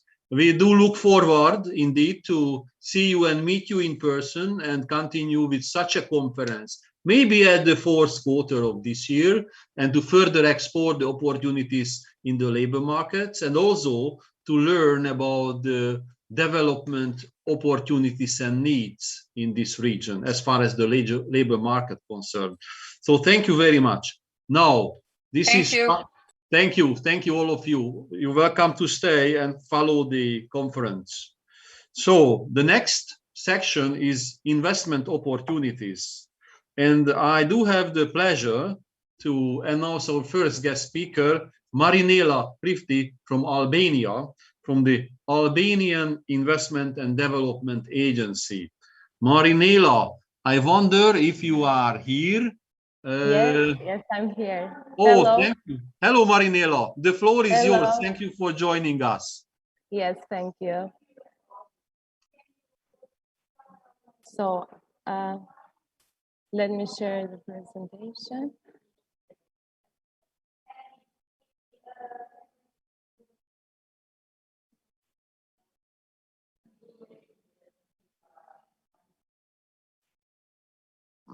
Hello, everybody.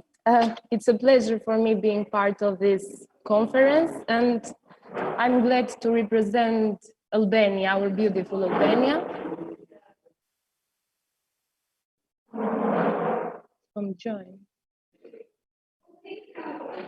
Can you hear me?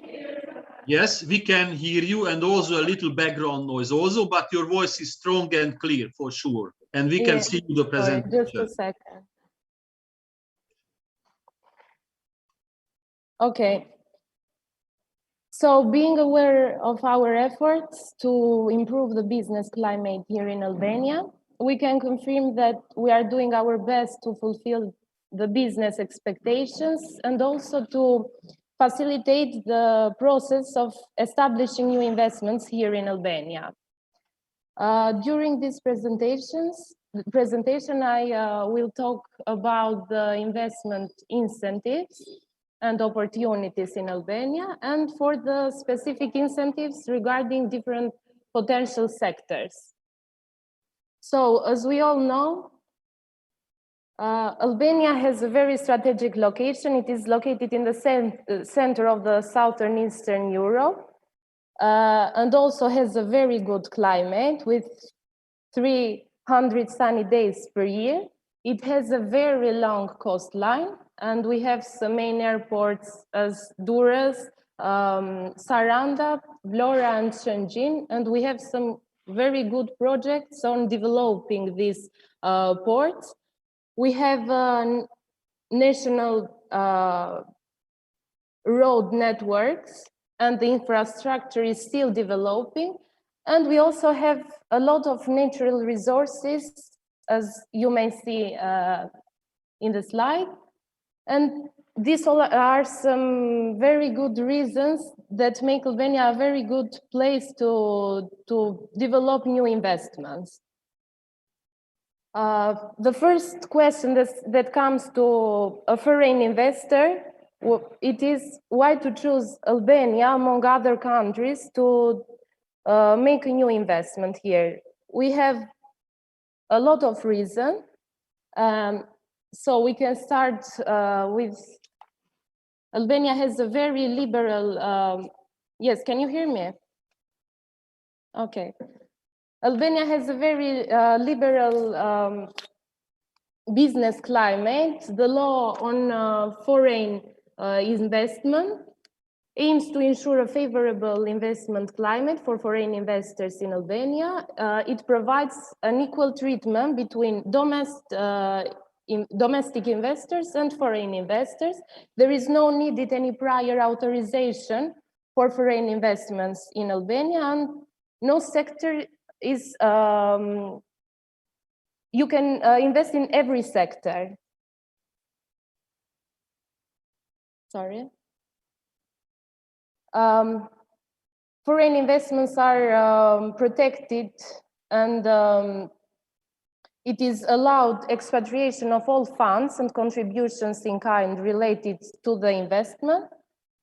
Also, the National Business Center serves as a one-stop shop for business registration and licensing, and the registration procedures are made easier also with the application online, and it reduces the costs and also the time that is needed. You can register a new entity in Albania within 24 hours and with a very symbolic fee of 100 Albanian lek.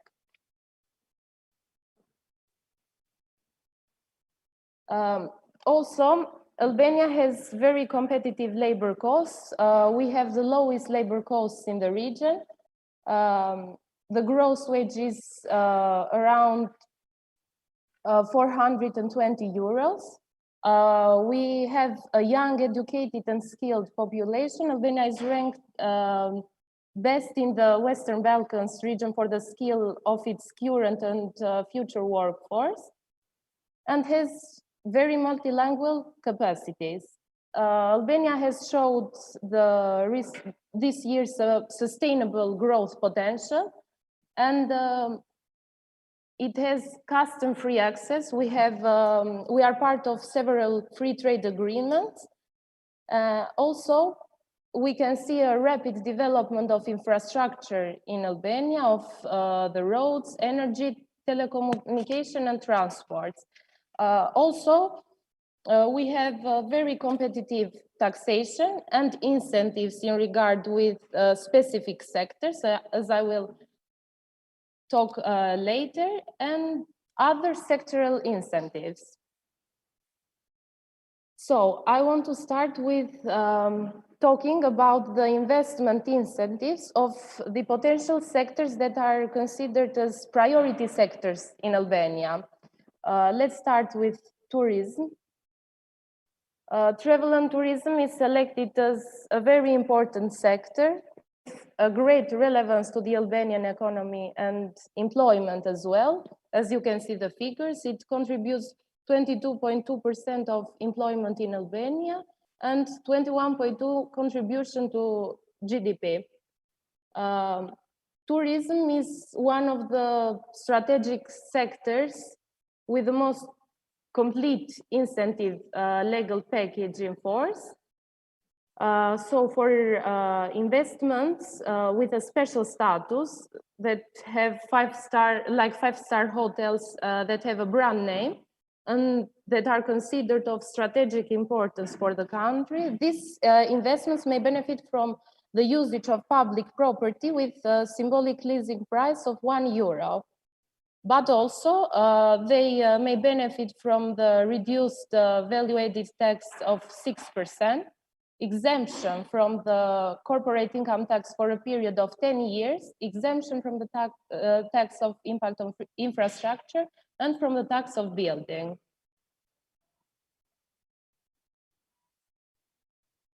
Agriculture remains one of the sectors with the greatest potential for development in Albania. It is the main source of employment and income, especially in rural areas. The private agriculture sector employs 40% of the total employees. Agricultural exports comprise 2% of total amounts of exports, and it contributes like 17.8% of GDP. There are some incentives in this sector. So large investments can benefit also from the usage of public property with a symbolic leasing price of €1 per contract. Also, it is provided exemption from value-added tax on supply of agricultural machineries, exemption from value-added tax on supply of agricultural inputs, also from the reduced VAT of 6% for accommodation facilities certified as agritourism subjects, a reduced rate of 5% of the corporate income tax for activities certified as agritourism. Also for this kind of investments is provided exemption from the tax of impact on infrastructures, and also there are a support scheme for individual farmers and group of farmers and agricultural associations.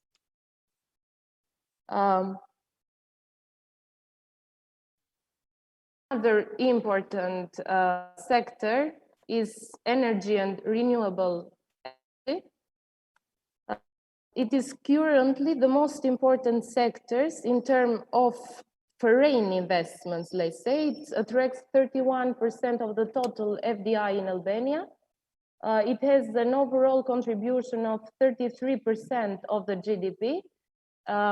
Albania has a capacity of hydropower energy production, and only a very, let's say, low percent of this capacity is currently used. There are a lot of incentives even for this sector. So let's start with exemption from custom duties and value-added tax for the manufacturing and assembling of solar panel systems for hot water production. Also, reimbursement of the custom duties on imported raw materials for the manufacture or assembly of solar panel systems, sanitary purposes on buildings, or technological processes in the industry. It is provided long-term agreement of until 15 years for electricity produced from plants. Also exemptions on imports of machinery and equipment directly related to the investment in solar energy production. In function of investment contracts equal or higher than 50 million Albanian lek. Another priority sector is manufacture. Albania has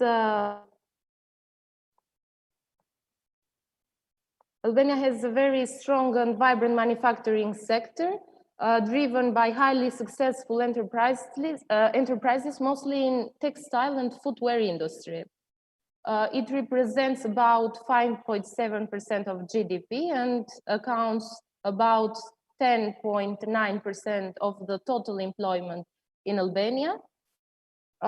Textiles and footwear play a key role in Albanian economy because they represent around 39–40% of total exports and employ more than 40% of the employed in the processing industry. Albania has around 8,000 active companies that operate in this sector. Some incentives of manufacture sector are instant reimbursement of value-added tax in the case of taxpayers with zero risk, and reimbursement within 30 days for exporting taxpayers. Also, it is provided exemption from value-added tax on import of machinery and equipment, facilitation of custom procedures, incentives on financing personal training, as well as simplification of procedures on employment and social security, exemption from value-added tax for suppliers of processing services of non-Albanian goods that are destined for re-export, and a reduced rate of 5% corporate income tax for activities in the automotive industry. Let's continue with ICT and BPO. It is another important sector here in Albania. More than 3,000 companies are currently active in the ICT sector. Main activities are data entry and call centers. This sector contributes 3% in the overall GDP and employs around 35,000 employees in these sectors. It has great capacities for activities in more complex processes, and as we can see, the only incentive that is specific for this sector is a reduced rate of 5% corporate income tax for activities in software production and development. And the last one are technological and economic development areas. These areas are separated areas of land or buildings and other immovable properties developed in accordance with a general plan and provided with the relevant infrastructure for production, industrial development, trade and provisions of services, which is estimated part of the custom territory of the Republic of Albania and is separate from this territory in terms of fiscal and customs regime. Some incentives regarding these areas are capital expenses are 20% deductible during a period of 2 years if the developers and users of TEDA within the 3 years of its operation, there is an exemption from 50% of the tax profit rate for a period of 5 years. Also, a developer's project is exempted from the tax of impact on infrastructure. Buildings that are in these areas are exempted from the tax on immovable property for a period of 5 years. The developers or users of the area are exempted from the tax on transferring the right of ownership in immovable properties. And also the wages and social costs are 150% deducted the first year. Costs of training and expenses for scientific research and development in TEDA are recognized as accepted expenses of the tax period with double value for a 10-year period from the beginning of the economic activity in these areas. Also, I would like to talk a bit about strategic investments. The new legal package on strategic investments increases the contractual and judicial security of foreign and domestic entrepreneurships and provides a fast road for the implementation of strategic investments. So according to this special law, strategic investments are all private-public or public-private investments in the following sectors as energy and mining, transport, telecommunications, infrastructure and urban waste, tourism, agriculture and fisheries, economic zones and priority development areas. Through this law, the strategic investments benefits from the assisted procedures and from the special procedure. From the assisted procedure, the investment benefits fast-track procedures, land consolidation, supporting programs, assistive infrastructure if it is needed, like water and electricity, and also the use of public assets for strategic investment project execution. On the other hand, through the special procedure, it benefits, in addition of the other that I previously mentioned, expropriation of immovable assets and private property for the development and implementation of the strategic investment project. And also these investment contracts are endorsement by the parliament.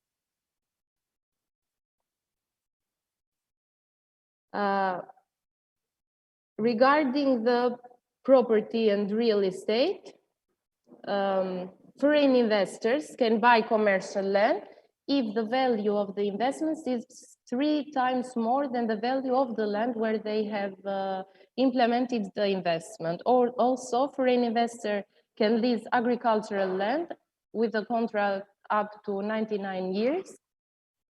Foreign investor might make use of the state's immovable property through the €1 contract. As I mentioned before, the government of Albania can lease public property that is more than 500 meters with a symbolic price of €1 if the properties will be used for industrial production with an investment level of 2.17 million, manufacturing sector, façon type, that will provide over than 50 new jobs, agribusiness activities with investment levels of over than 0.7 million euros, activities in education and media with investment value over than 1.4 million euros, and also activities in construction, maintenance and deconstruction of ships with investment value of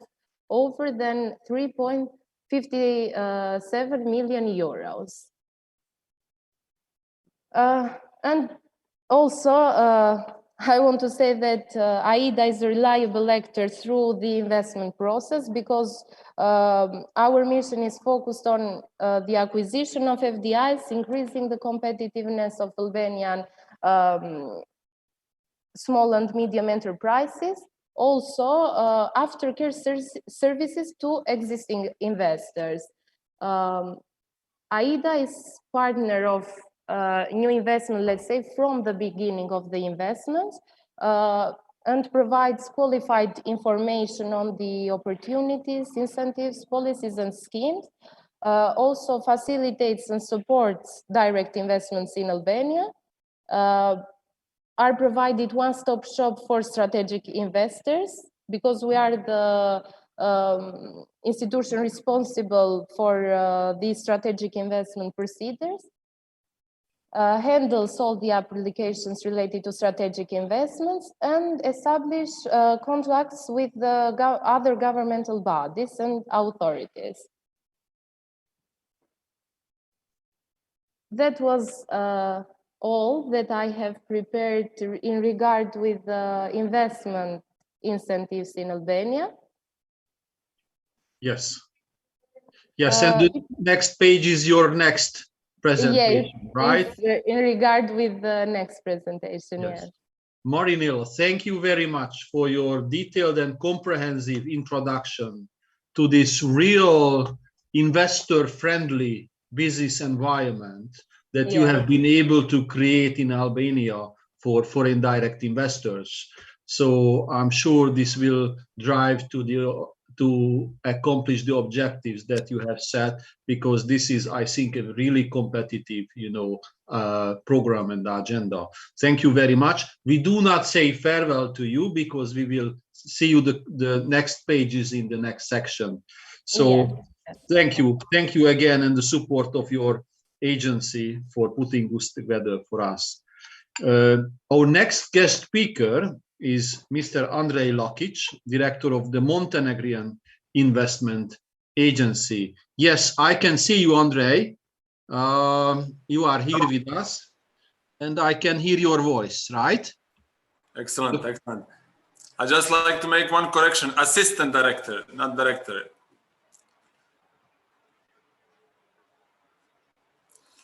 No, noted. Thank you. Okay, okay. Let me just share my screen with you.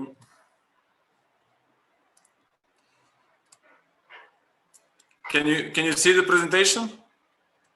Just okay. So good day to all. First of all, thank you, Chair, for the opportunity and for inviting me to speak about the investment opportunities in Montenegro. At the beginning, I would just like to inform everybody about the Montenegrin Investment Agency. Since we are the youngest state agency in Montenegro, established only in January of 2020. Our main role is to be facilitators of any new investment in Montenegro, and we have three key sectors within the agency. One is dealing with the public-private partnership. The second one is dealing with major investment projects in Montenegro, and the third sector, which I am heading, is dealing with investment promotion and international cooperation. Another activity that the Montenegro Investment Agency has, which was enrolled by the government of Montenegro, is to conduct the program of economic citizenship in Montenegro. This is not the core that we do within the agency, but this program for the next 2 years was given to us by the government to implement. As far as the investment promotion is concerned, why Montenegro? We have given here 4 key reasons. As many of the speakers before, we have very good availability of well-educated, low-cost and skilled labor. Especially during the COVID pandemic, the unemployment has skyrocketed in Montenegro. We have 18% of unemployment. And what is very important to say that out of this 18% of unemployed people, 22.2% are highly educated individuals, and out of this 18%, 61.9 are skilled, high school, well-trained unemployed individuals. The strategic location is also very important. Montenegro has excellent road connectivity, port connectivity, 2 airports, and excellent railway connectivity. A favorable taxation system, which I will talk about in the future, in the upcoming slides, dealing with corporate income tax, the VATs in certain aspects, and a friendly legislation, which, like my Albanian colleague said, we have in our law on foreign investment, we have a fair treatment of foreign investments, the same way we treat national investors, as well as also that you can start up a company in Montenegro in only 1 day with a minimum of €1 investment.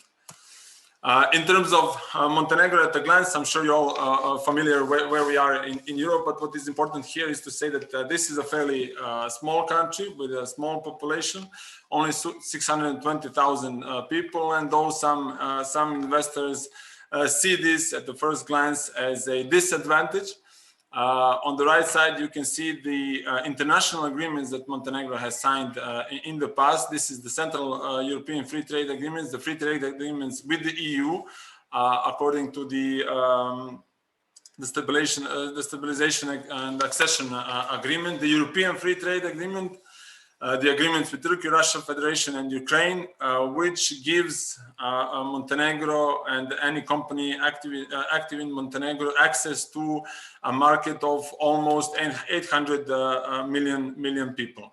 Also, one of the interesting things in this slide is that Montenegro is the only country outside of the Eurozone which uses euro as a currency, which is something seen by foreign investors as a very positive thing. Talking about taxes and favorable tax system, corporate income tax in Montenegro is 9%. Here is an example of some corporate income taxes in the region, and some of the European countries which in the past have been recognized as investment meccas, as I can say. The VAT in Montenegro is 21%. But there is a reduced VAT of 7% for accommodation and for serving of food and beverages in restaurants, only excluded for alcoholic and carbohydrate beverages. The 0% VAT is applied to construction and to all hotels 5+ star categories, and for food manufacturing, and in the future it will be also applied in the energy sector. Some of the key sectors in Montenegro, of course, first and the most developed sector in Montenegro is tourism. 25 to 30% of our GDP comprises of tourism. In 2019, we were fifth biggest tourism destination, growing tourism destination in Europe. In 2020, we had a big backfall as far as tourism is concerned. We had 90% losses in the tourism sector, which was a catastrophic, of course, for the Montenegrin economy. But some positive aspects that came from this is that the government has decided in the future to move more towards sectors which are resilient towards external factors. One of the sectors that the government is going to move towards and to work in improving is the energy sector, where we are looking to attract green FDI and renewable resources. Wood processing and furniture manufacturing, I will talk about this also in detail afterwards. You will see some facts and figures. This sector in Montenegro is traditionally export-oriented, where we only export raw wood, but there is a high potential of wood processing and furniture manufacturing in Montenegro.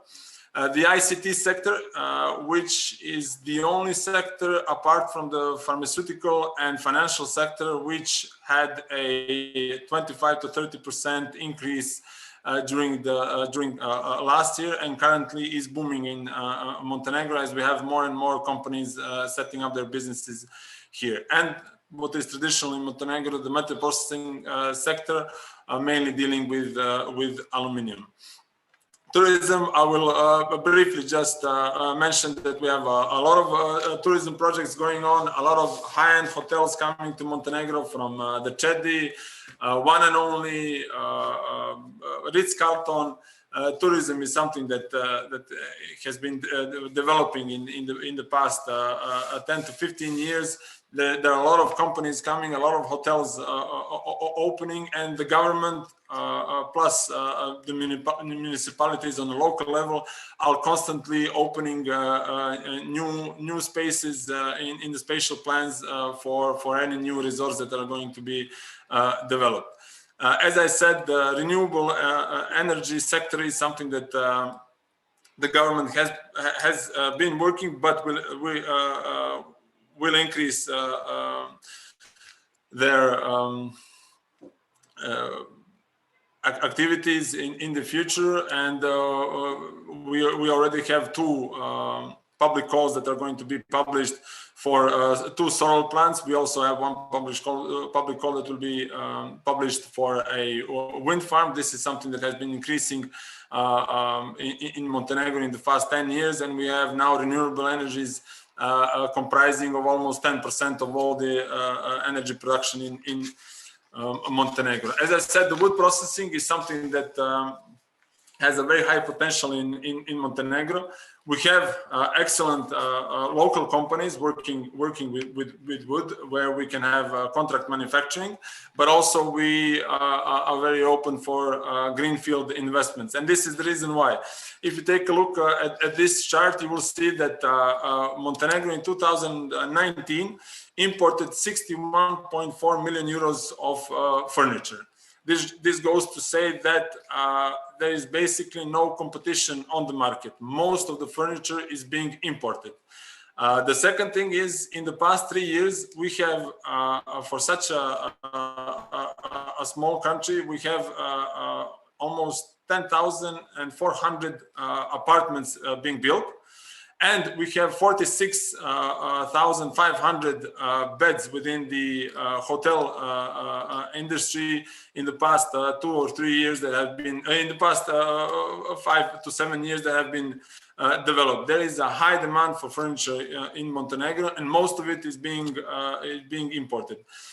We have, of course, a very favorable electricity price for wood production, but also we have high school technical high schools in Montenegro that are having a lot of skilled workforce available on the market. Sorry, the IT and ICT sector, which I said is booming in Montenegro. We have more and more companies opening. We have 2 technology parks now working in Montenegro. One is working in the municipality of Nikšić. The other one is set to open up until the end of this year. As I said in the previous slide, the IT sector is the only one, apart from the pharmaceutical and the financial sector, that has increased 30% during the pandemic. And we have also a very skilled labor in this area, very favorable wages in terms of what is a European norm for such jobs. Here you can see, I will share the presentation later on, but you can see some of the statistics of education. And this is also something that is very important when we talk about the IT and ICT.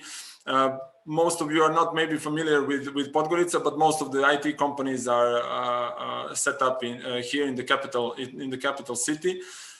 We have very low rent for office spaces, and this came to a surprise to us. This is the source we got from Colliers Montenegro. All of these Capital Plaza, Normal Company, Europoint are newly built, high-end modern buildings where you can find an office space for 10 euros per meter square. This is something that is very low price. Even we were surprised in the agency that the prices are so low for the rental of office spaces.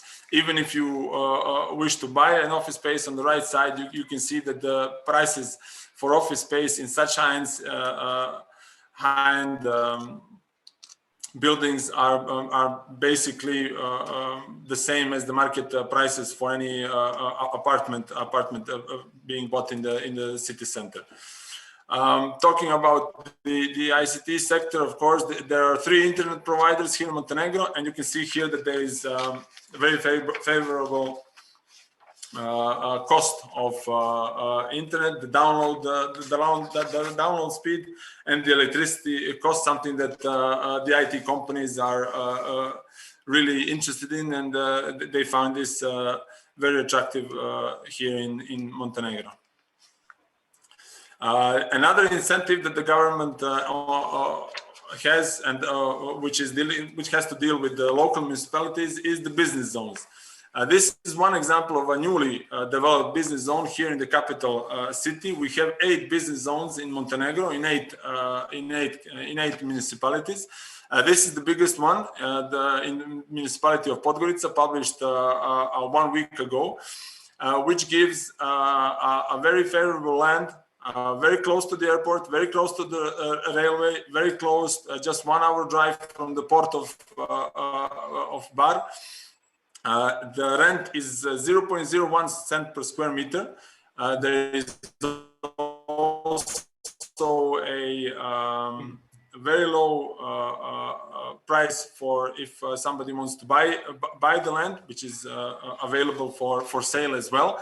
The municipality has given a also you can do this in stages, the payment of the land. There is also the reduction of utility or other fees which are non-existent for some aspects. So business zones is something that is developing in Montenegro, and we really hope that other municipalities, especially we have one municipality on the coastline which has a business zone but not very well developed, that they will use this model that the capital city has to develop their own business zones, because by that they become more and more attractive to potential investors.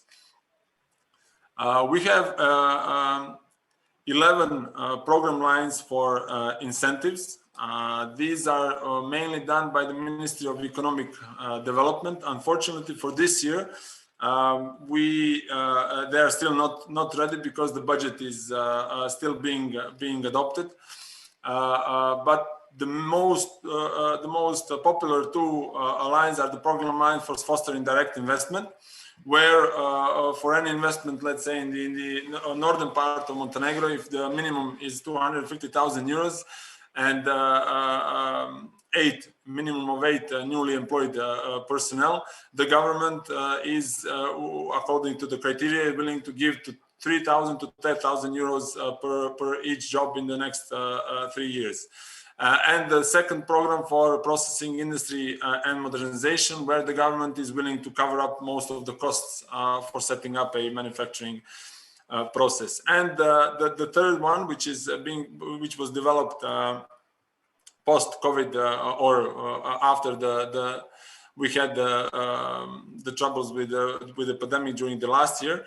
This is to reduce the contributions for the wages. If a newly established company employs somebody from the bureau, from unemployment bureau, for the first year they will be excluded to pay 90% of the contributions for that person's wage. In the second year, 60%, and in the third year, 30%. And here you can see if the average wage in Montenegro is around 520, 530 euros, how much of this per month is being excluded, which is a great incentive for any investors. Briefly, this is all from my side. I'm open for any questions or comments. Thank you. Thank you, Andrei. We see that Montenegro has been created also a very attractive, business environment for indirect investors. So thank you very much, and also the support of your agency in putting this together. Now we move forward and call the next guest speaker, who is Mrs. Nina Pobric, the head of the Investment Promotion Department at the Foreign Investment Promotion Agency of Bosnia and Herzegovina. Nina, I can see you. You are here with us. Yes. I'm here with you. I hope so that you can hear me now. Yes, we can hear you. If you come close, we can hear you very well. Thank you. Thank you very much. On behalf of the Foreign Investment Promotion Agency of Bosnia and Herzegovina and myself, I would like to thank you for the invitation. It's a great pleasure to have the opportunity to present you the major aspects of the Bosnia and Herzegovina investment environment. Now I'm going to share with you my presentation.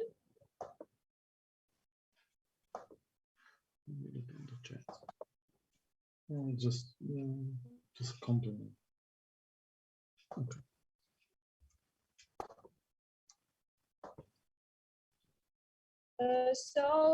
We are an agency of the Council of Ministers of Bosnia and Herzegovina, and we provide support to the existing and potential foreign investors.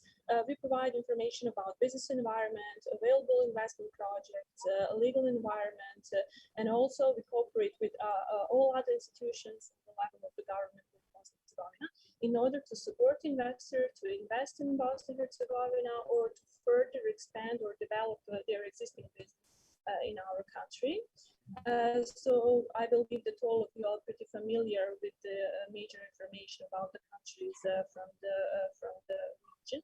I will just start with information on investments. As you can see, during the previous period, the European countries have invested more than 90% of total foreign direct investments in Bosnia and Herzegovina.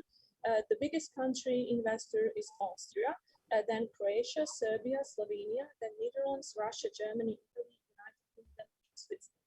They are the top 10 countries investors. And what is important to emphasize that due to good reputation, base, the manufacturing sector actually received a big share of foreign direct investments in Bosnia and Herzegovina. As a country, traditionally have very stable macroeconomic indicators. As you can see here, our nominal GDP shows permanent growth 2011 to 2019. Now I will mention the major reasons why investors choose Bosnia and Herzegovina as the next investment destination. We actually we have strategic location which enables fast and a low-cost transportation to the market of the European Union and also Asian market. We have a wide network developed about for international airports, access to sea ports at the coast. Also, Bosnia and Herzegovina actually has signed a free trade agreement with the countries of the region. Then we have free trade agreements with Turkey, free trade agreements with the EFTA countries, and preferential trade agreements with all EU countries. And also we have preferential export regimes with the United States, New Zealand, Japan, Australia, and Iran, Russia, Kazakhstan, and other countries. And all these agreements allow companies from Bosnia and Herzegovina to export their products to the market of 600 million consumers without any taxes and the custom duties. Also, we have signed many agreements on double taxation and agreements on promotion and protection of investments in order to create even more stable business environment for foreign investors.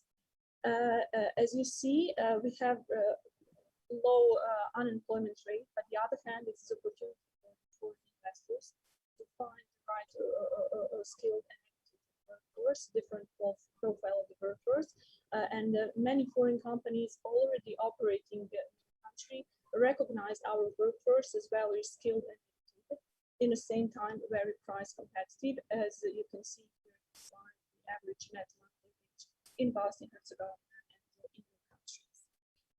Then we have many high schools and universities across the country. So we also provide support to the investors in order to find the right profile of the workforce in cooperation with other institutions and the other governments. Then we have one of the most stable financial system in the region, because according to the currency board, our currency is directly attached to the euro, and also we have the banking sector in Bosnia and Herzegovina, and later credit rating on stable prospect of also, we have one of the lowest inflation in the region and very favorable legal environment for investors. According to the law, foreign investors have the national treatments. They have the same rights and the same obligations as domestic legal entities. According to the law, foreign investors are protected against nationalization, expropriations, or similar measures. They are entitled to transfer the profit as a result of their business activities. They have the same property rights as domestic companies, so that means that all foreign investors, they can be 100% owner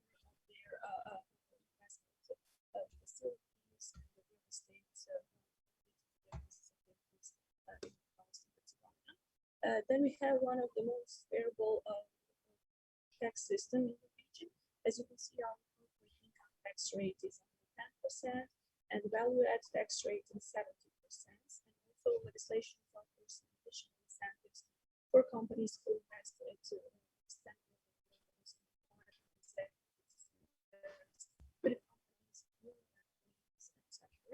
and which is important to emphasize that the equipment of as part of the share capital is exempted from the paying cost.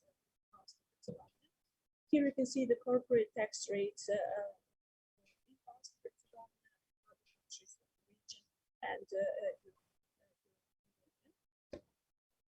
also price of operational costs are much lower.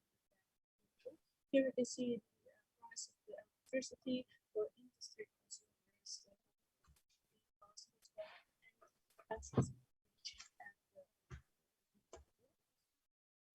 Also, according to the FDI magazine, mid-sized regions of future easily find the right investment locations.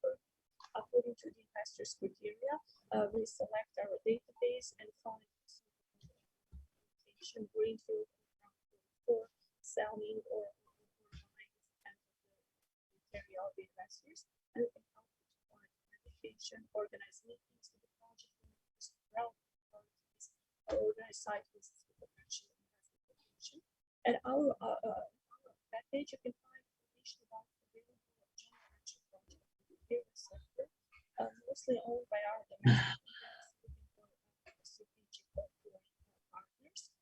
So it's as I mentioned at the beginning of the presentation, if foreign investors want to have development, we have many joint venture projects, but also legislation they can have 100% of also according to the IBM, Boston third position in the world in the terms of investments. We also have some issue regarding the relatively complex procedures for the business, but due to some do not hear. So according to the Doing Business report in 2014, Excuse me, we can't hear you. Sorry. Yes, Could you speak up a little bit because we. Yeah, I'm trying. I'm trying. And could all the others please mute yourself? Then we can hear Nina to talk. Thank you, and sorry to interrupt. Okay, thank you. I'm going to try to speak louder. Also, Bosnia-Herzegovina came in first place out of all European cities for FDI renewable energy investments relative to the population size. And according to the data users in the country, actually 86.77% of the population now I'm going to mention just the major information about the most attractive sector in Bosnia-Herzegovina.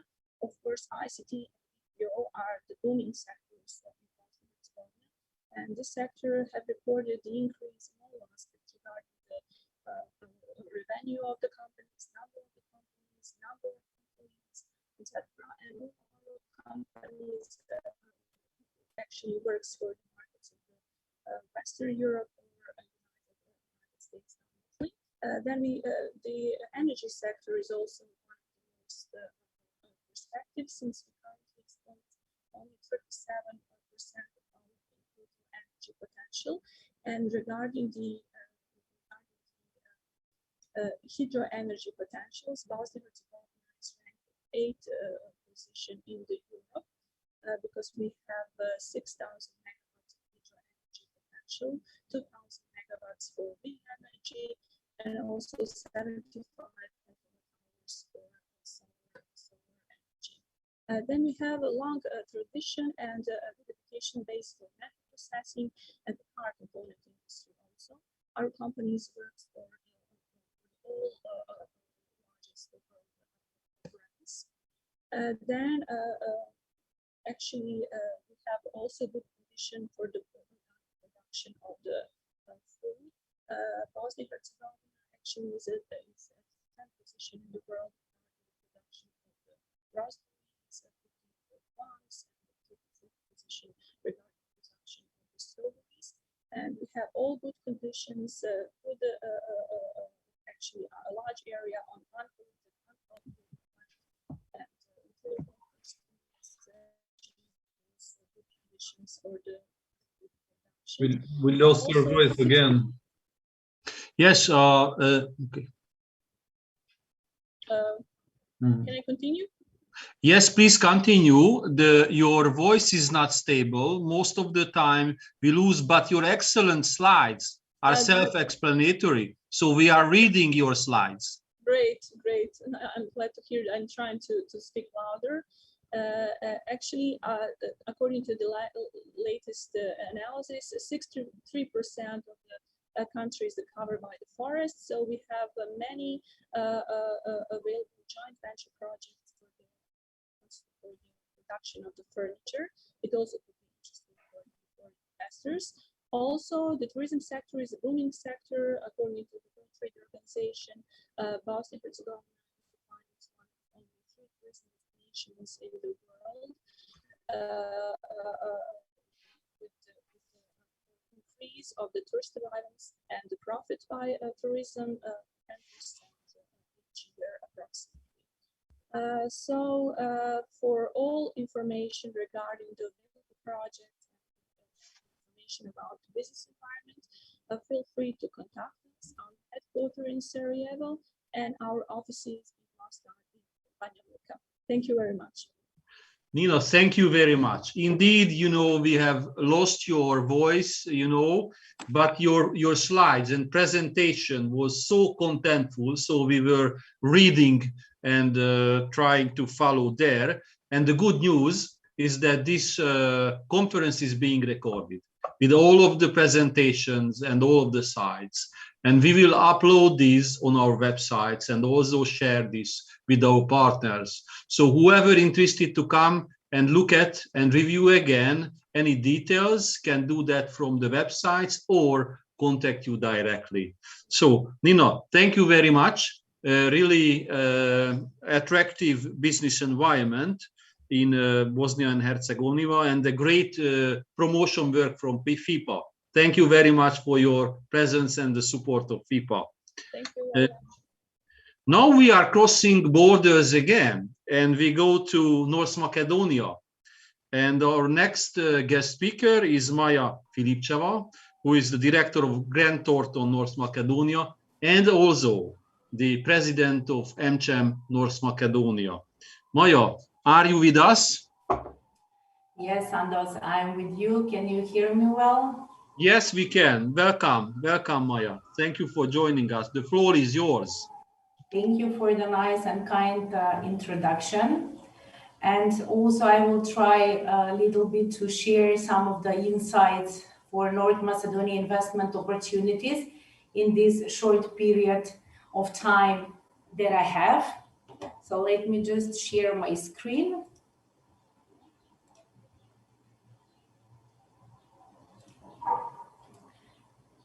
Can you see? Yes, we can. Okay. So I will just try to give some of the insight in the over past decade that North Macedonia was very much focused on the foreign direct investment as a source of economic development, business modernization of the processes, generating growth in employment and in income. The country actually in the past decade was very focused on liberalizing the FDI regime in our country that actually pursue other policies in order to attract those foreign investments and actually become in the past decade the footprint of many internationals in our country.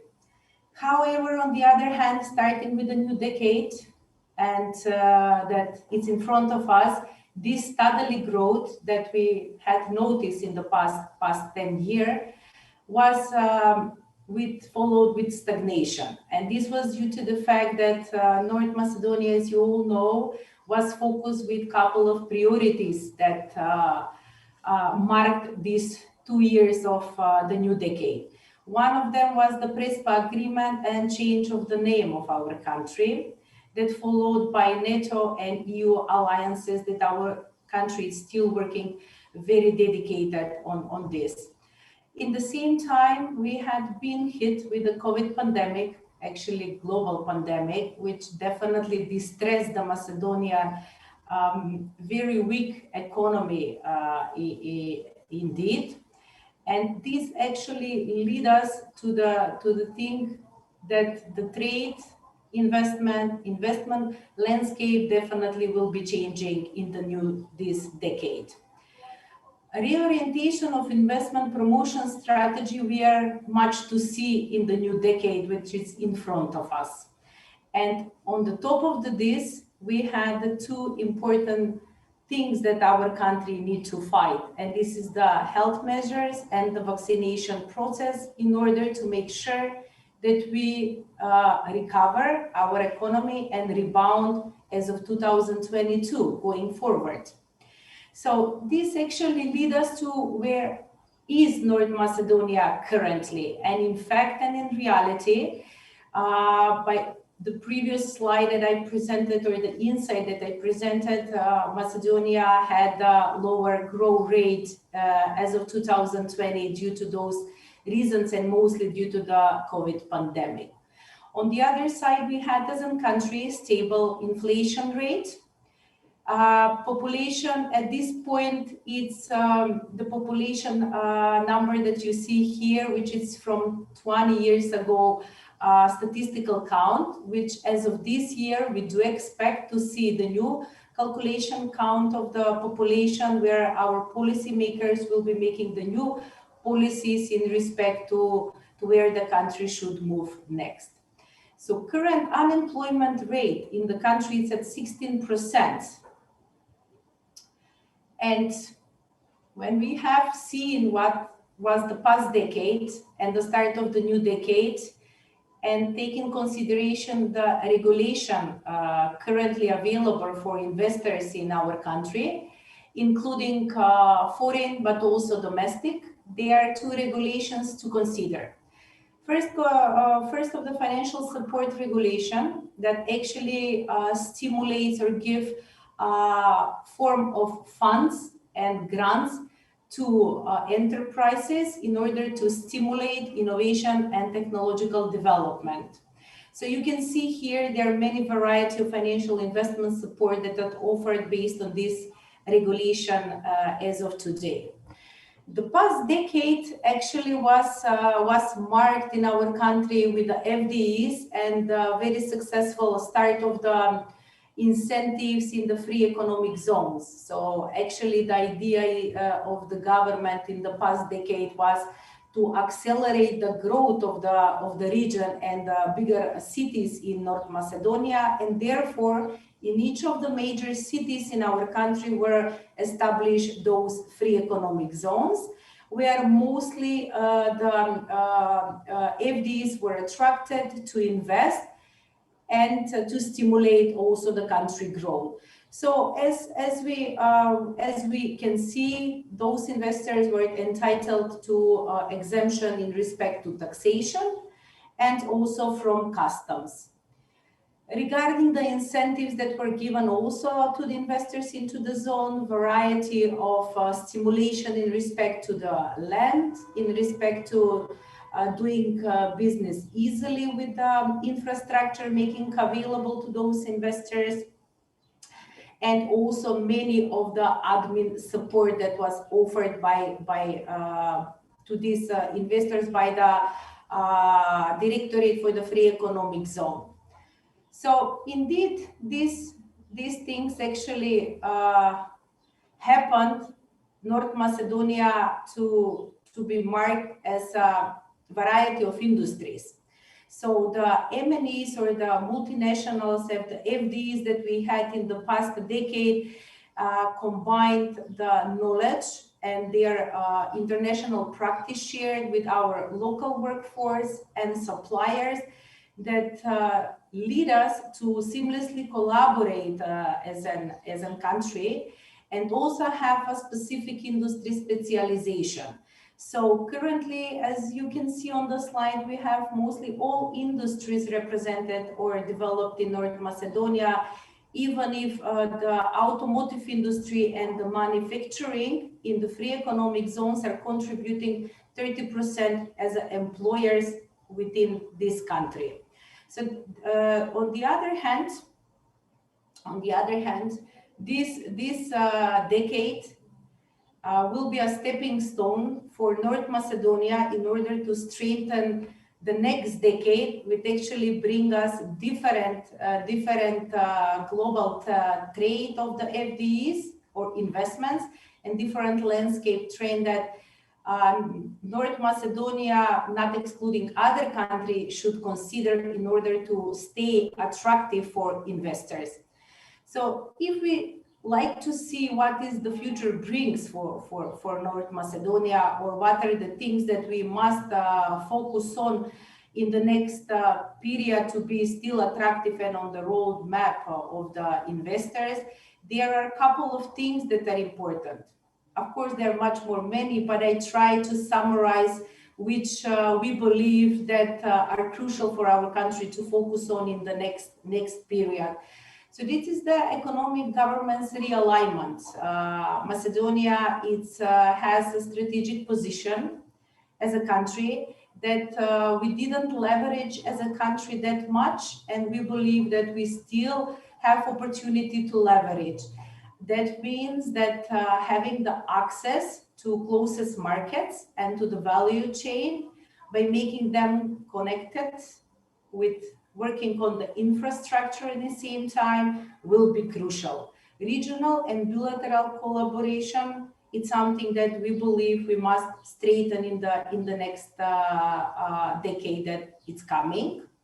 New industrialization, it's a must. So enabling robotics, digital transformation of the manufacturing will be crucial for doing business and doing the trade. We will be seeing much of the offshoring services than inshoring, which gives also harnessed opportunity for our country to build on it.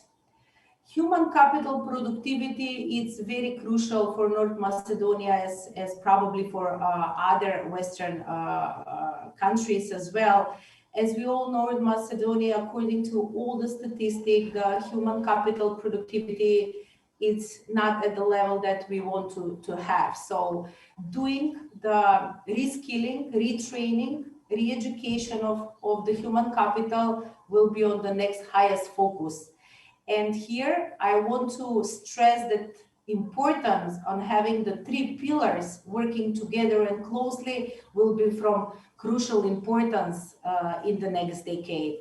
And we all know that the policymakers have to do together with the business community and the civil community in order to have this taken forward. Public services oriented toward world-class climate must continue. So we all see that having a friendly climate for doing business, all these investors will even need to be on the higher importance in each of the countries, including North Macedonia. Sustainability will be imperative for countries. This means that the country must show how we'll fight next pandemic, next climate change, how we'll mitigate risk in future, how fast and accelerate we'll be responding to all these unexpected changes that we are not left behind from the global world. Accountability and rule of law is also of importance. Corporates will be also have a close look on the efforts of the countries on fighting corruptions, tax evasion, and lowering the grey economy. On the other hand, as a country, we also, on the government level, it's on the highest focus, the green economies that will have environmental benefits for all of the country. And by taking all this or saying all this, that lead us to the next decade, that the investment promotion strategy of our country will be subject to shift, that we actually are seeing in those 2 years. So something that usually corporates, the multinationals, investors, any kind of investors are considering while investing, are taking consideration these main topics that actually I put here on the slide. And I will not concentrate to read them through, but I will actually give an insights on the opportunities that North Macedonia is actually working on currently in order to stay and to be as attractive as it was in the past decade, in the new decade. So from geographical point of view, we are focused on building and extending the infrastructure projects. So we are also making sure that connectivity of doing business is on the focus. We are having the counting of our population expected hopefully this year. So we also lead us with the demographic plans and next policies that we need to adopt as a country. Also, we are extending our regional collaboration and also doing much more focus on the bilateral work among our neighbors. We as a country are working on labor law regulation change in order to reflect the new changes in our country. And also when we are saying that we are changing the regulation, as my previous colleague said from UNDP, that they are intensively working on projects for reskilling, we are also able to say that North Macedonia is worked very closely with the business community, automotive and manufacturing, in order to make sure that there is a dual education as a 4-year period of education and having the expert industrialization ready workforce in order to respond to the current investors' needs and also to build on in the next decade investments. So we make sure that those investors stay in our country. The government is also focused on the mitigating risk in respect to the readiness. So they are showing in terms of making the new regulation in terms of digital transformation, which is also expected to be announced in our government as a new decade regulation that actually we will be deploying from this regulation as citizens, but also as investors going forward. All this giving us that we need to reshape and readapt the economic and fiscal policy as a country. And herefore, the government is also closely working on the regulational change for the financial support that we already have available for investors in our country. So even if the pandemic is still not over and there is still a lot of rebound and recovery to be done, I am positive that North Macedonia, taking consideration all this experience and all this past decade, will build on that and will continue staying on the investor focus in the next decade that will come. So thank you for your attention. I am here for any question now or later on. Thank you. Thank you, Maya, very much for your presentation and speech about North Macedonia.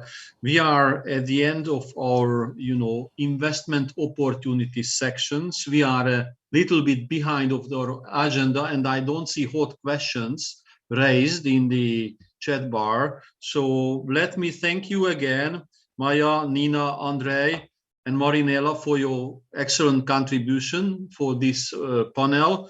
We will make sure that will be a next conference somewhere around the end of the year to further explore the opportunities, and maybe sooner or later these conferences will be face to face, because we believe, we go back to our original life after the pandemic. So thank you very much, all of you, and for your organizations and companies for supporting this online conference. Now, slowly we move forward to our third panel, the Investors Experiences panel.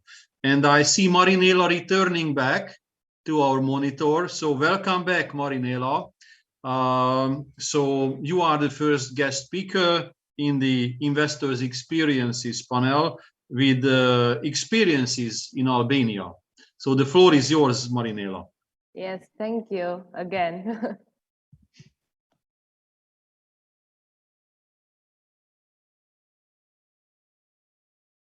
So, regarding investors' experiences, it is very important for us to know what the investors think, because we know what to improve, what is a problem, and what should we do to improve the business climate, and also what it is going good. So in recent years, there has been a wider distribution of investors and lead project materialized in various economic sectors. The focus of foreign investors has been on the manufacturing and textile mostly, but also is in pursuit of regional and global trends of the most attractive sectors. This translates into an increase in the variety of foreign investments in the country, as well as enables a faster increase in the value chain.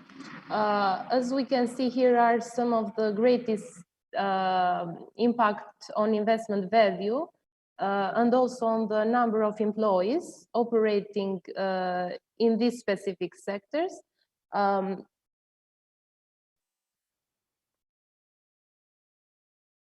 Sorry. Oh.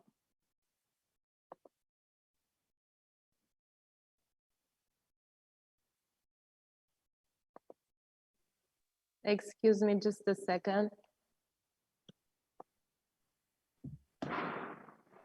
No problem. We soon get there where you want. Yes. So in regard to foreign direct investments in Albania, the FDI stock shows a steady increasing during the recent years, with an increase of 12.4% compared to 2018, and also an increase by 3.2% compared to the previous year. On the other hand, FDI inflow in Albania, the main source of FDI inflows was the energy sector, as we previously said, representing 31% of the total FDI inflow. And the investments during 2020 were mainly concentrated in energy sector, processing industry, and financial and insurance activities. We can say that the EU integration process have served as a strong incentive for Albania to push forward on the structural reforms and also to improve the business climate as the country aligns its legislation with the EU legislation. According to Global Competitiveness Index, Albania is ranked #1 for the ease of hiring foreign labor, and this is very good for foreign investors because some of them want to bring their employees to Albania. I am going to share now some of the success stories in different priority sectors, some big investments that are actually operating now in Albania. In tourism, we start with Lythiza Invest. It is a very complex investment with a modern hotel and alpine villas, as well as a new factory for the packaging of the drinking water Lythiza, and it has created its first phase of investments, around 200 jobs. Also, Green Coast Resort and Residences, it is an elite tourist complex. It is still on the process. It is placed in Himara, and it includes the construction of luxury hotel, spa, entertainment, and also 2-story villas. It has an investment value of 121 million euros and plans to create around 800 jobs. Another big investment is Cape Merli. Cape Merli Eco Resort is an investment in the tourism sectors in Ksamil, Saranda. It will be one of the largest projects in this area, with an investment value of 78 million euros and planning to employ around 263 employees. Also, some other important investments in tourism are San Pietro Residences, Valamar Residences, and also Gikuria Constructions, which is very known for the construction of the hotels and accommodation structures here in Albania. We continue with agricultures.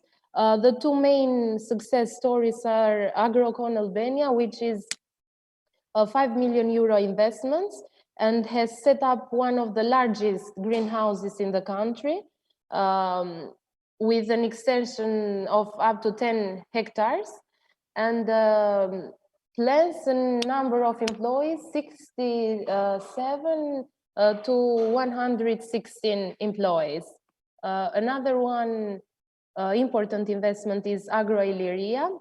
It also is a strategic investment.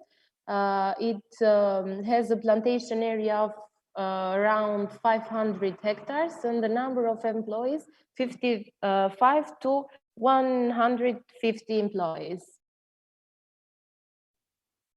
As we said, the biggest part of the foreign investments in Albania was in energy and renewable energy. We have here some of the most important investments in these sectors. As we can see, Trans-Adriatic Pipeline, or TAP, as you may have heard.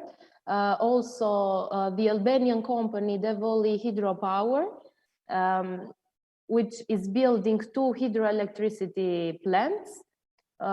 Shell is committed for searching oil in Albania. Also, we have Bankers Petroleum Albania. It's a wholly owned subsidiary of Bankers Petroleum. And also Voltalia is a French company operating in renewable energy and is set to build the first photovoltaic park in Albania. We continue with manufacture. Manufacture is constantly growing in Albania. We have some important companies as Delmon Group,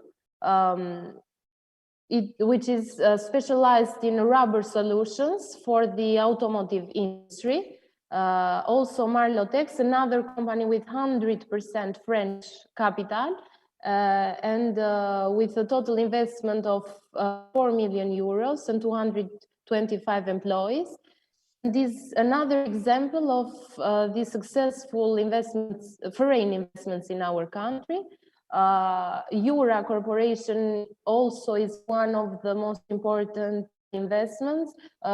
We have assisted Eura since the beginning of the investments in giving the right information, finding the property, and every part of the process. So Eura now is an investment that reaches the value of 6.5 million euros and generates around 600 new job positions. It operates in the production of automobile electronic components. Also, we have Forschner, a German company actually, And this is one of the most important investments in terms of size and numbers of people that has employed. ICT and BPO, due to its significant potential, Albania has become the destination of several successful companies and foreign investors in the ICT and BPO sector, such as Lufthansa, Deloitte, Teleperformance, Rework, Innovaway, Alcohol, Euroservice, and Localize. The services of ICT and BPO companies in Albania are used by internationally renowned brands such as the Apple, Vodafone, Adidas, eBay, Lufthansa, Air France, and Alitalia. Now I want to share some testimonials of existing investors in Albania, mostly foreign investors that are operating and that we as AIDA have assisted them during the investment process. So we have here Delmon Group that says that the favorable geographical position together with the low labor cost were the main reasons for choosing Albania. And this is very important for any other potential investors. Also, they were very impressed by the Albanian workforce in the training process of the rubber techniques, and they were very successful. Also, the Forschner group says that Albania currently has very low cost, improved stability in general, as we've previously said. This can be a solution for logistics development and a daily supply chain for European automotive business. On the other hand, Eura Corporation expressed that they chose to invest in Albania because of the country's skilled workforce, competitive costs, geographical position, and all the incentives provided by the government. And another company says that Albania offers a real perspective and opportunity for development, integration, and growth. So, as we may see, Albania has a lot of opportunities.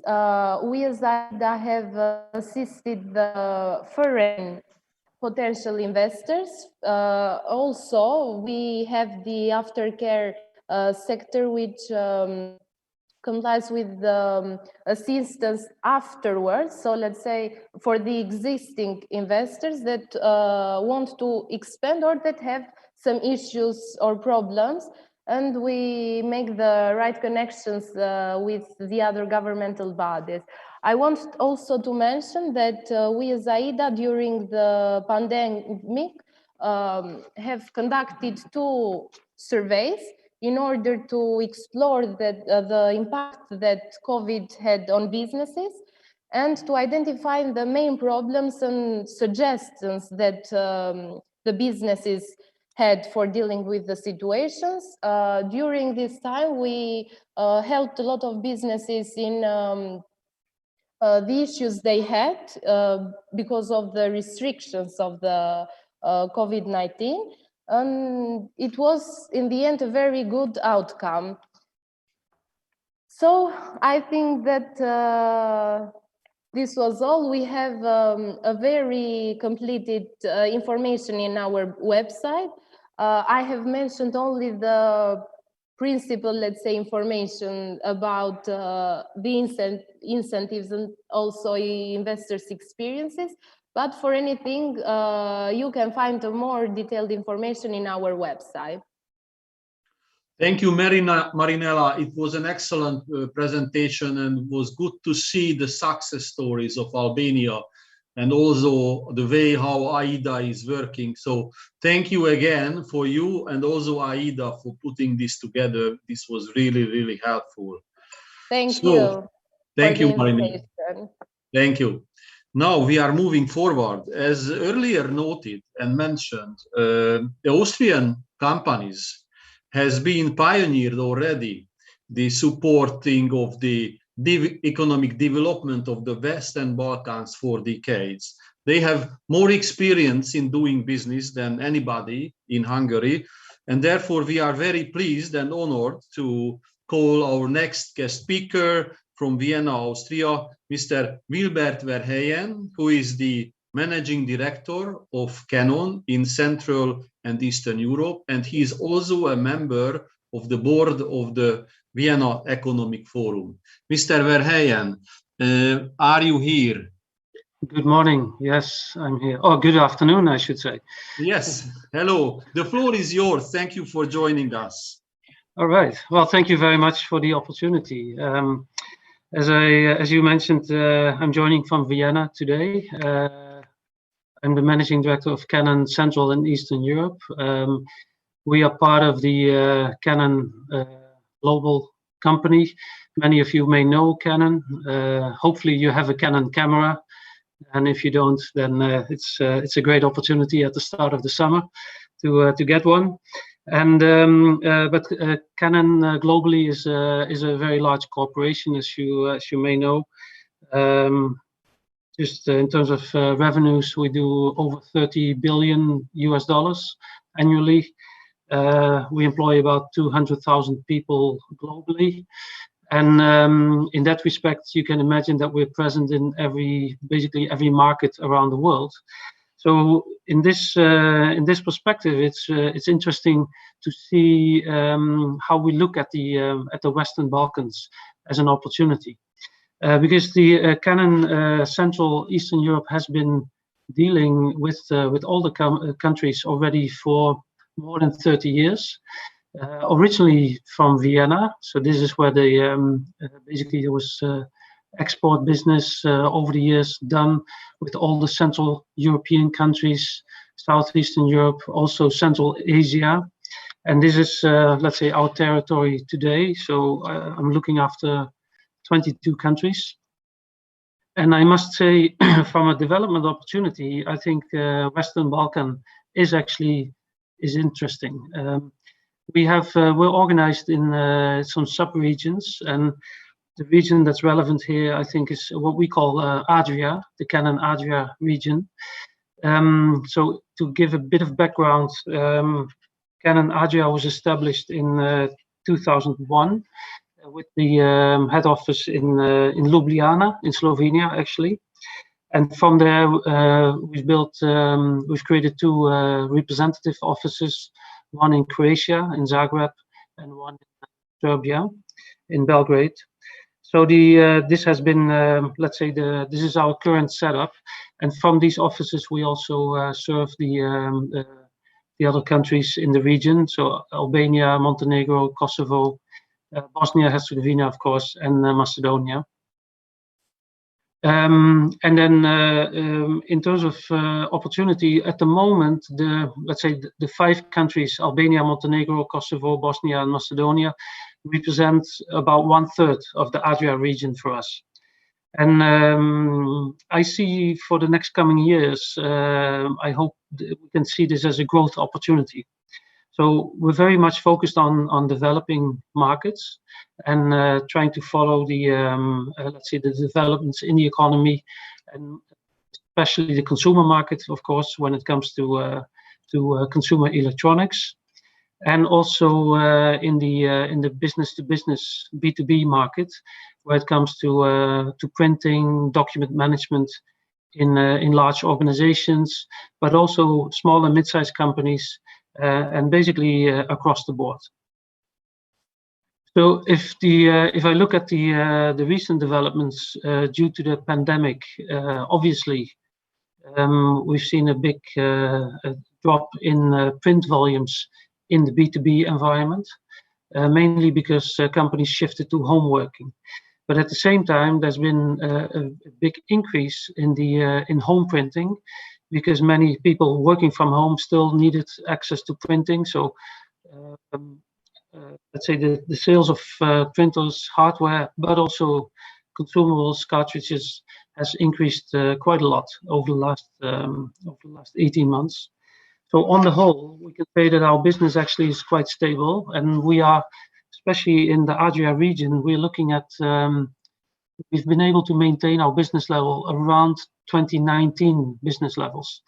So this is very interesting because this is not happening in every region around Europe and around the world, and it kind of shows, in my opinion, the opportunity. To some extent, it shows the resilience of the region, but also the growth opportunities going forward.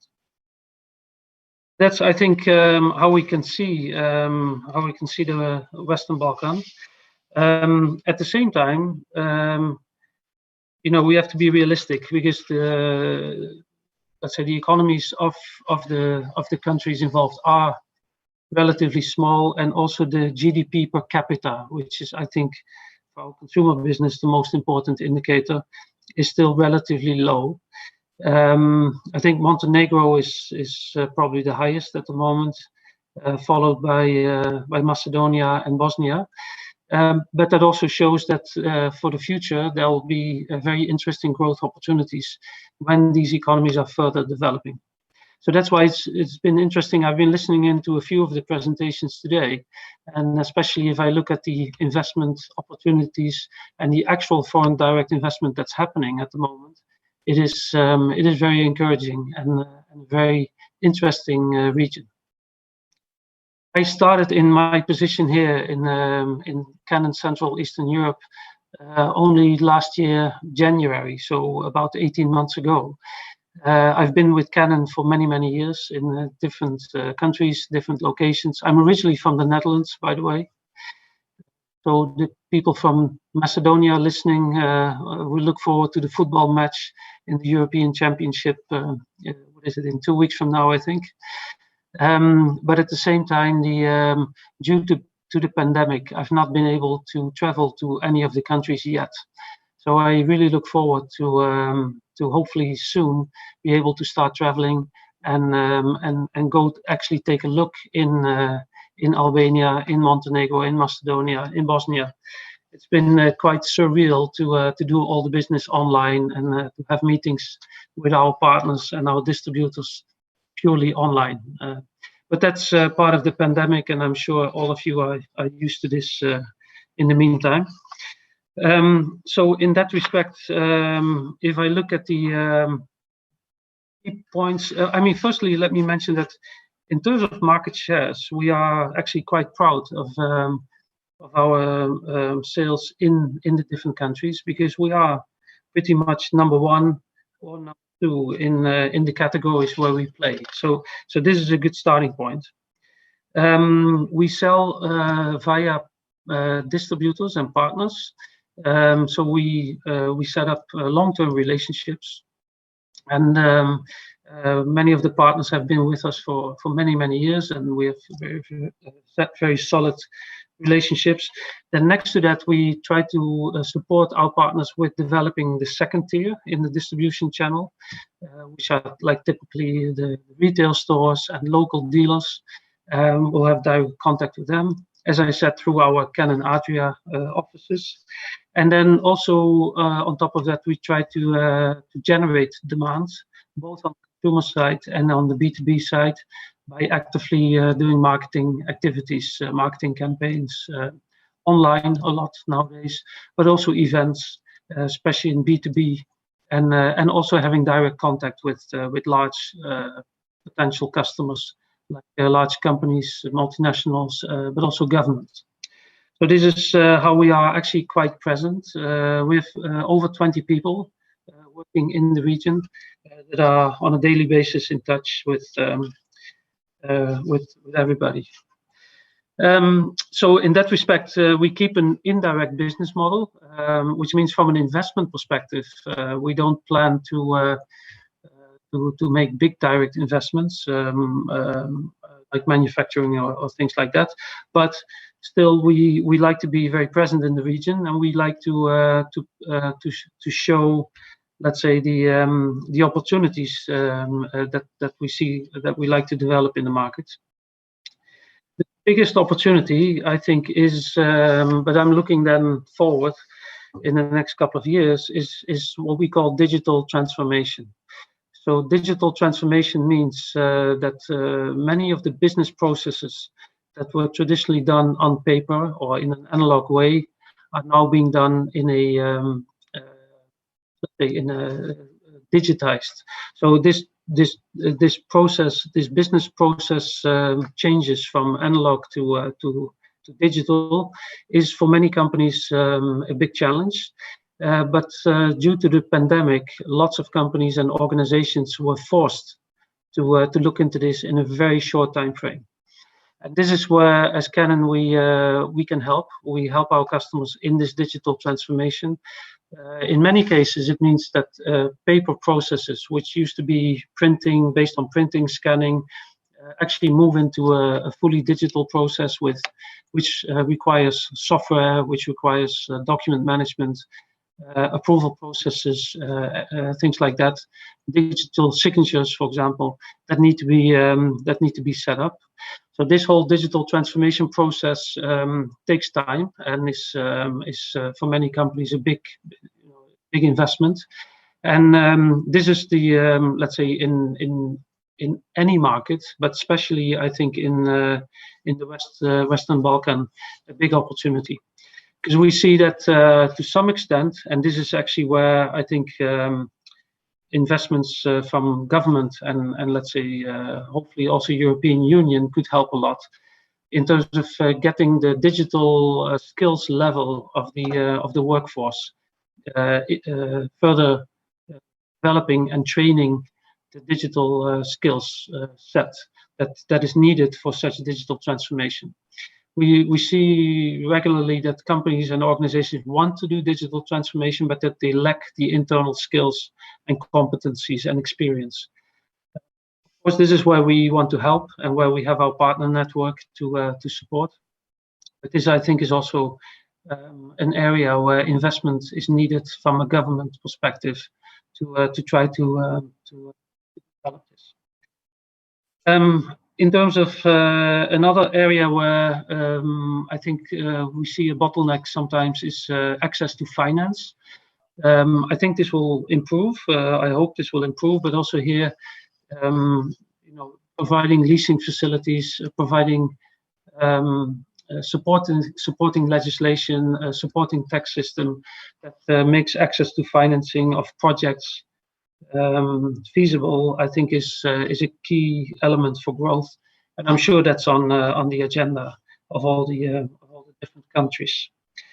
So in that respect, we can look forward to some interesting growth opportunities in the next coming years. The discussions with the European Union, we of course follow very closely because we feel that could also be a big facilitator in terms of opening up opportunities.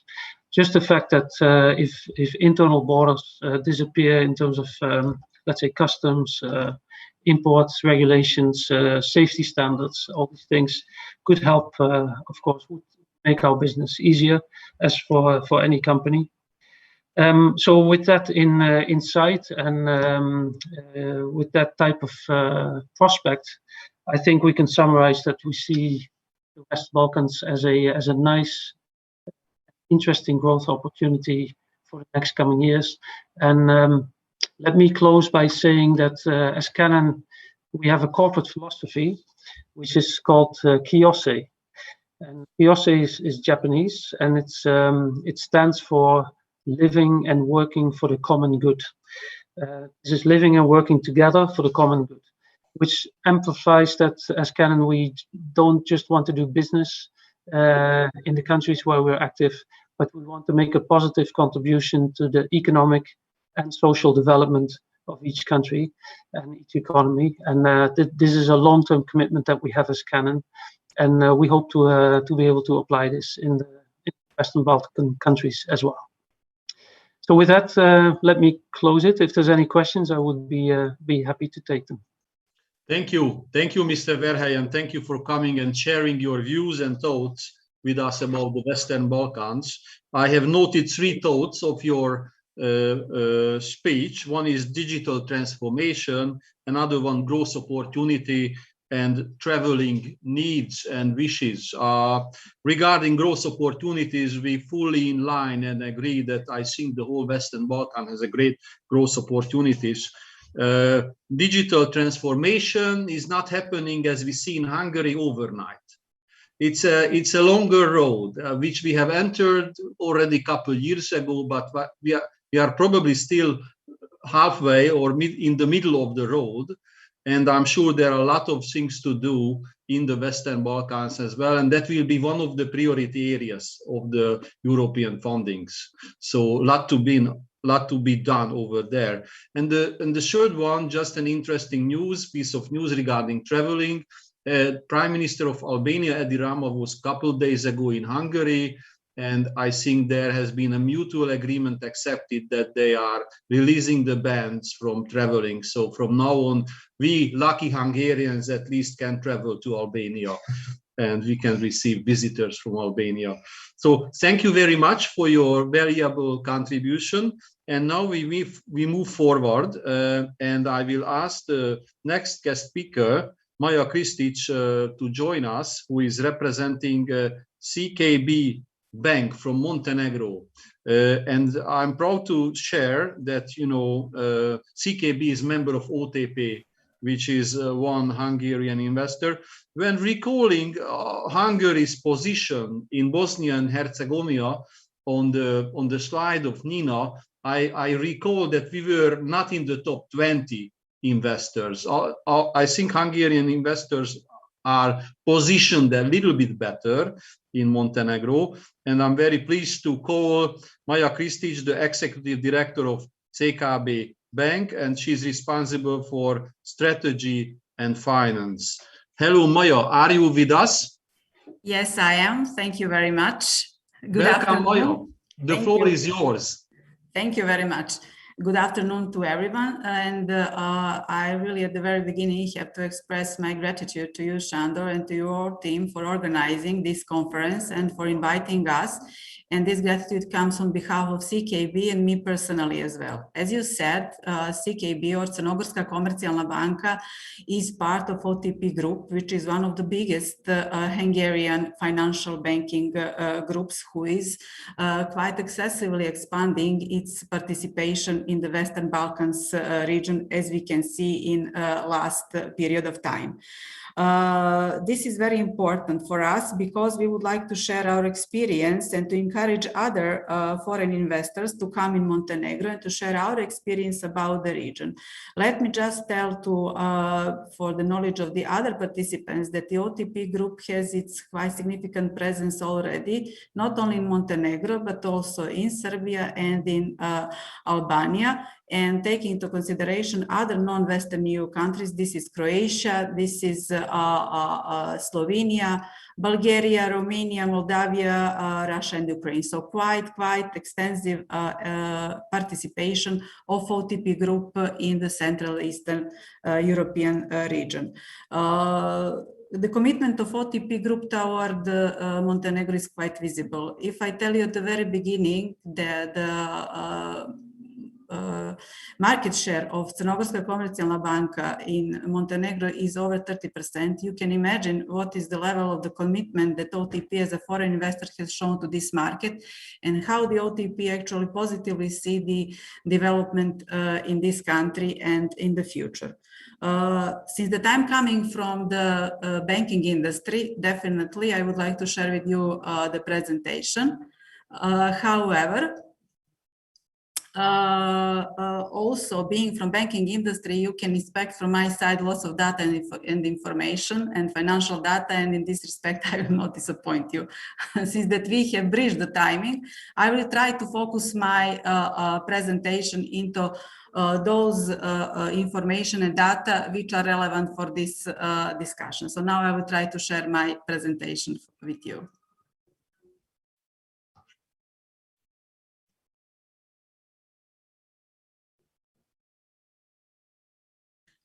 Okay, so basically a couple of words about CKB first, and later on I will move to others.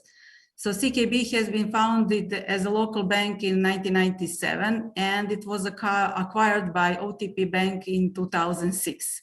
The biggest milestone that happened in the life of Crnogorska Komercijalna Banka happened in 2019 when we purchased Societe Generale Montenegrin entity here in Montenegro.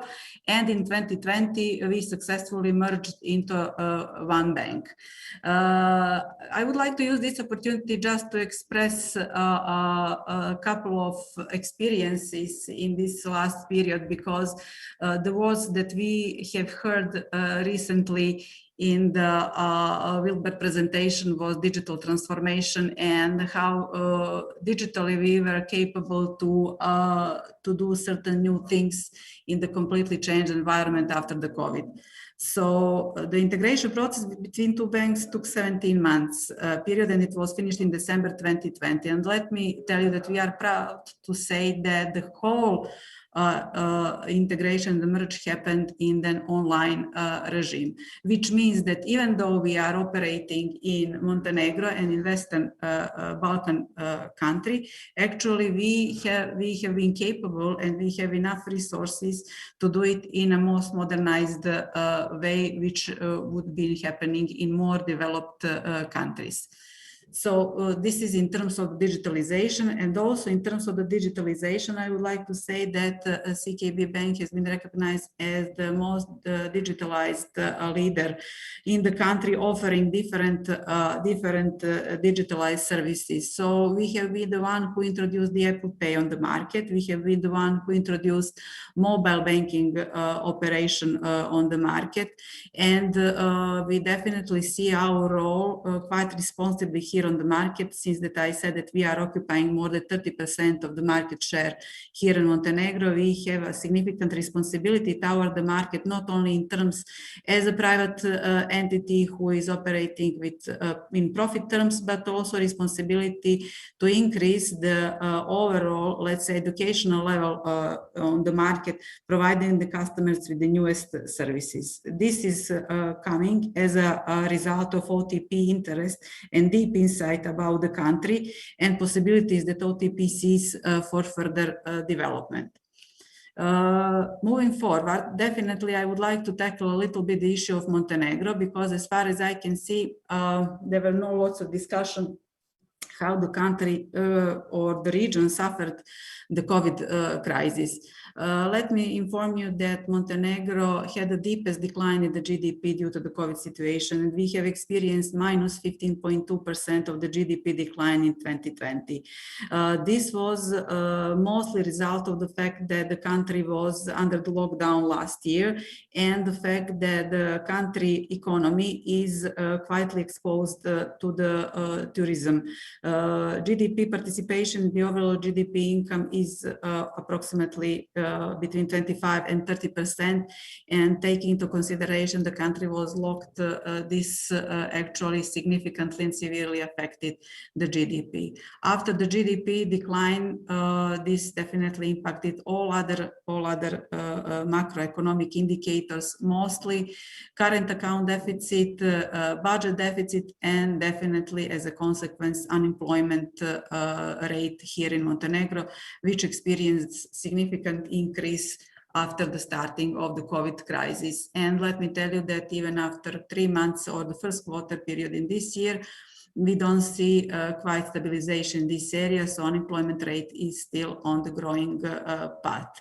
Hopefully, we should expect some better situation after summer touristic season, since that country is fully open for the tourists and fully prepared with different measures introduced for those who are coming in country, like country will be pay all medical services to any tourists who will get infected in country, and the PCR tests which are required for returning tourists in the country or for region will be paid by the countries, by Montenegro. So these are some of the measures to attract the tourists to come again in Montenegro in 2021. Having said that, here are some on the next slide. there are some projections how these measures should affect 2021 development of macro indicators in Montenegro. So basically, after this severe drop of minus 15.2%, different international financial institutions, including Ministry of Finance of Montenegro, are providing us with their estimation about the country development in 2021. So you will see that Ministry of Finance estimation is that GDP will positively rebound in 2021 with 10.5%, while other foreign investment institutions are giving a more, let's say, conservative rising of this. So basically we see that most of them are giving the estimation that the GDP will rebound between 5 and 7, and this is fully in line with our expectation, CKB expectation, the OTP expectation, how the GDP will be developed in country here for 2021. Going further, there is one slide, number 5, which is going into deep discussion about the GDP, but we found it very interesting, very much important for you to give you a proper insight. Besides the tourism, household consumption contributes with more than 30% to the GDP, and the household consumption is directly connected with employment and salaries and this type of macro indicators in the country. So in this slide, you will see how the development of household consumption has been developed in a period of time. And you will see on the right upper part the table, which is showing that despite of the decline of the GDP of minus 15.2%, the household consumption drop in 2020 compared to 2019 was only 3%. And this is purely coming by the fact that the household consumption was boosted last year by the banking lending activities. And this is coming from the fact that banks, despite the fact the country severely was affected by the COVID crisis, the overall, let's say, regular wages and salaries in the country remain quite stable, at least in those sectors which are considered to be more resilient to the crisis. And this is the employees coming from the state sector, pensioners, sectors for employees in the sectors of IT, financial sectors, and trade industry as well.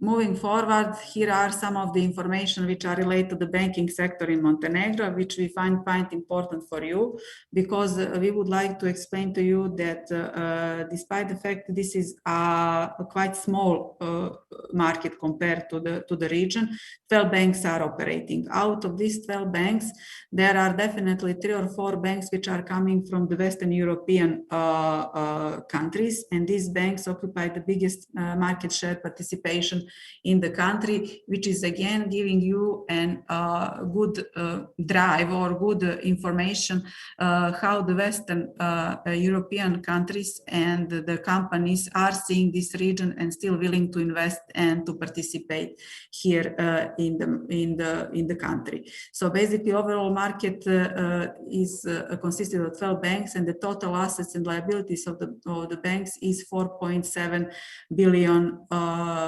euros, out of which more than 30% is market share of CKB. So that's why you can imagine why we are closely monitoring and looking everything that is happening on the macro level, because we are highly dependent on the country operation and definitely would like to have a proactive role in the country development in the future. That's why we have very intensive role in the Montenegro Foreign Investment Council, also American Chamber of Commerce in Montenegro, Chamber of Commerce, and other business and professional associations which are operating in our country. Further on, couple of information about the COVID situation in Montenegro. Why? Because again, as I say, we are on the very beginning of the core summer touristic season. The safety of the location or destination plays significant role in past 2 years when the tourist attraction is in question. That's why we are closely monitoring the situation, how the COVID is developing in country.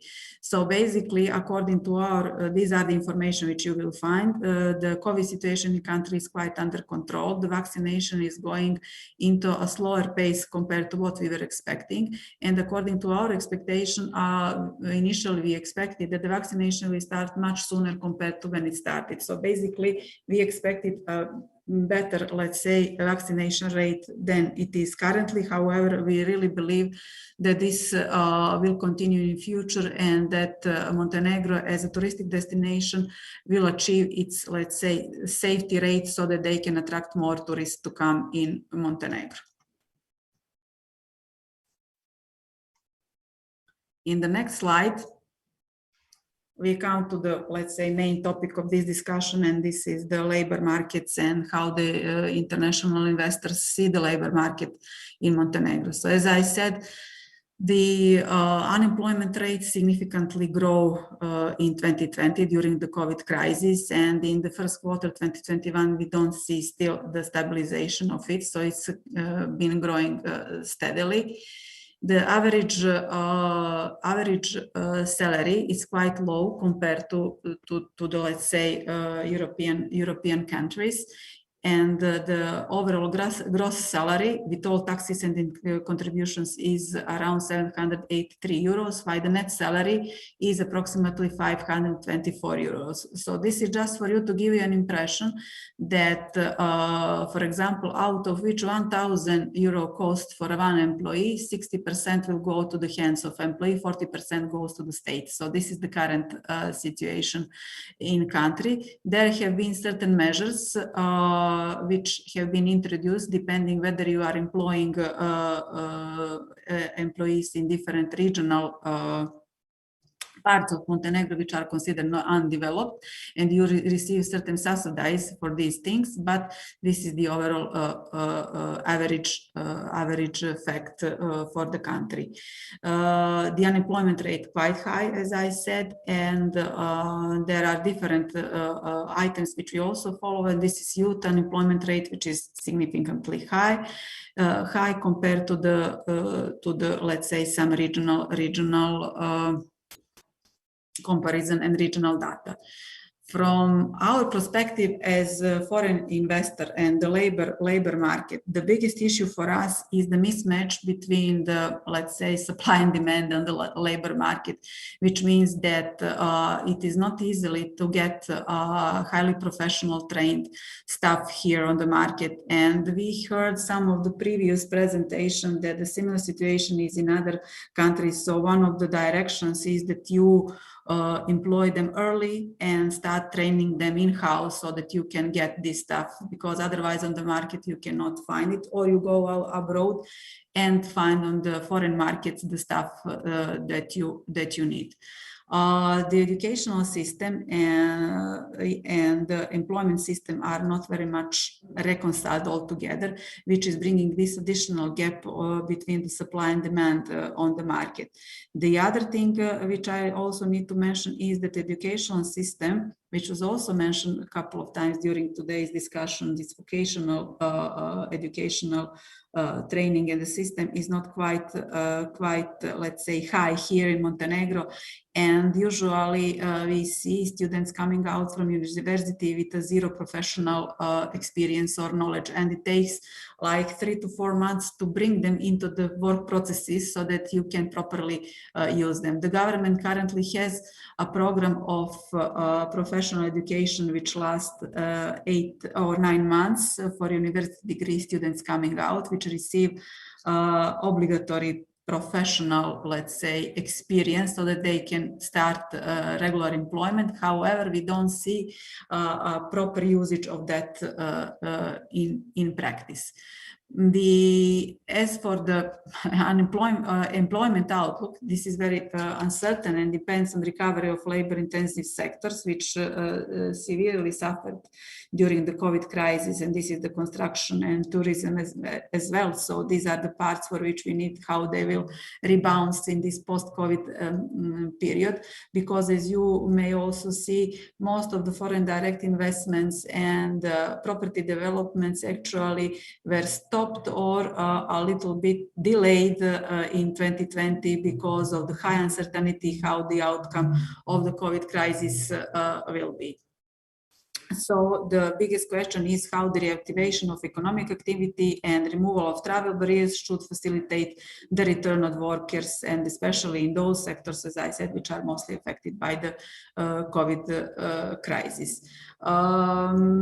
Also, in following slides, I have provided to you different information about the investment opportunity, investment incentive and climate in Montenegro. But I think that previous presenter, Mr. Andrej Lakic, also provided quite deep insight about this. So I don't want to repeat myself again, and you can find this important information either in his or in my presentation. What I put here, and I think it's very much important for your understanding, is how Montenegro is ranked within Doing Business report of the World Bank and Global Competitiveness Index done by the World Economic Forum in 2020. So basically Montenegro is ranked on the fifth place out of 190 ranked countries in the World Bank report, and it succeeds to maintain the previous position. In terms of the Global Competitiveness Index, Montenegro was ranked 73rd place out of 141 ranked countries, which is actually a deterioration of 2 places compared to the last year reporting period. And some information you will find here of the reasons why this has happened. So basically, this would be a very short presentation from my side. All the information are in the presentation, so you can go back in case you would need some more deep insight into that, or you can contact me for more detailed information or anything you need. Definitely there is something that I would like to close out my presentation here, and this is something from Mr. Verhey presentation, that there is a 29 billion pool of funds available for 4 different streams or topics for the development of Western Balkan countries, and this is transportation and connectivity, green energy, digitalization, and human capital. Let me tell you that we have already been proactive in this area, and we have started our bilateral discussion with different international and financial institutions how we can promote and support development of actually these 4 type of activities in Montenegro, especially taking into consideration the fact that Montenegro doesn't have quite diversified economy, and diversification and increase of competitiveness should be one of the main, let's say, strategic orientation in the future, and we would like to support the diversification and the competitiveness through these 4, let's say, main drivers of the development in the country, and thus making it more resilient to the crisis and less exposed to the, let's say, typical sectors like it is tourism, what we have experienced in the previous period. So that's it from my side. If you need any more information, feel free to contact me, and I stay at your disposal. Thank you. Thank you very much, Maya, for this professional introduction into the Montenegrin economy. We did learn a lot, and we all hope that the economy will recover soon after this, let's hope, post-pandemic touristic season, as the economy is relying a lot on the economy. I can confirm what Maya has mentioned, that all of the presentations are available. So feel free to contact the speakers or directly us. You know, Beshart or myself will be at everybody's disposal to share the presentations, which are really, really helpful. So Maya, thank you for your participation and support, and also CKB Bank. And We wish you a great recovery and for the economy. Thank you very much. Thank you, Maya. Thank you. And now, let me invite Dr. Stefan Pahinger, who is a partner at Freshfield Brookhouse Deringer Vienna office. He is also a board member of the Vienna Economic Forum to share their experiences of the Western Balkans. Are you with us, Mr. Pahinger? Yes, I am. Good afternoon. Thank you very much for having me, and also a warm welcome from my side. I must say, being a lawyer, it is very, very difficult and challenging for me to add on and to contribute to what has been said this morning, because I've learned and I've heard a lot of positive opportunities, developments, people are observing, and there was a fair amount of optimism in the various presentations how the future will develop, and that's why adding to this from a legal perspective is quite of a challenge. However, I would like to frame this in the context of several aspects which, based on our experience, are highly relevant and should ultimately provide a means to ensure and to tackle that any investment that is undertaken, results in the positive expectation associated with this, and ultimately aims to ensure that the aspiration that has been put into place materializes and is not jeopardized. So let me quickly share the slides I have prepared. I hope everyone can see them. I think from a legal perspective, there is a number of areas we look at when investing. We've heard a lot already about tax rules and provisions which are relevant. I would like to add and emphasize on two aspects in that respect. One is, the rules and the framework to conduct business, both in terms of, how to enter and how to commence any activity. That may be trade law requirements, but that may also be specific licensing requirements.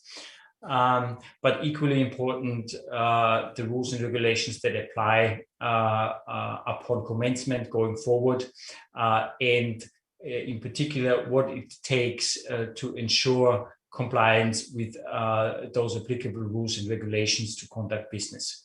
I think this is very, very mindful, very, very important, and one of the key aspects when considering to invest. Obviously, that is within the generally applicable framework in a particular country. When people look at how is the judicial system set up, what are the general principles, but equally, what are specific, labor law rules that give protection rights, social security regimes. We heard a lot already about,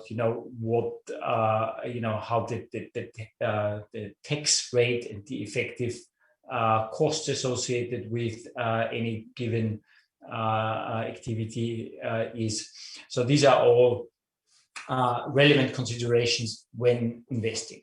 I would like to emphasize and to focus my brief overview on three aspects, one of which is the insolvency framework.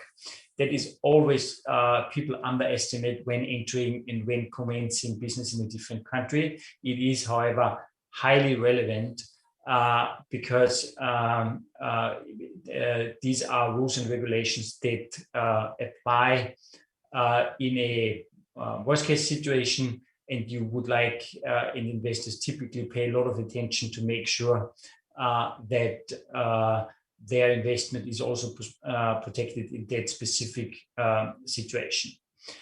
I think there's two elements which are fairly important is how are these proceedings organized and what is the time frame, but most importantly, what are the implications upon commencement of any such proceedings. Is an investor able to terminate a contract if insolvency proceedings were to commence? This is one aspect people pay a lot of attention to. And the other aspect is the ability to set off claims, in the context of existing and established contractual relationships. I'm emphasizing this point because that's not only relevant in the context of entering new countries or new regions in terms of investing, but these are aspects that are highly relevant in our day-to-day business in the context, even in a European context, where people compare the applicable insolvency rules to make sure for that situation, in that circumstances, they are protected and can enforce their respective rights.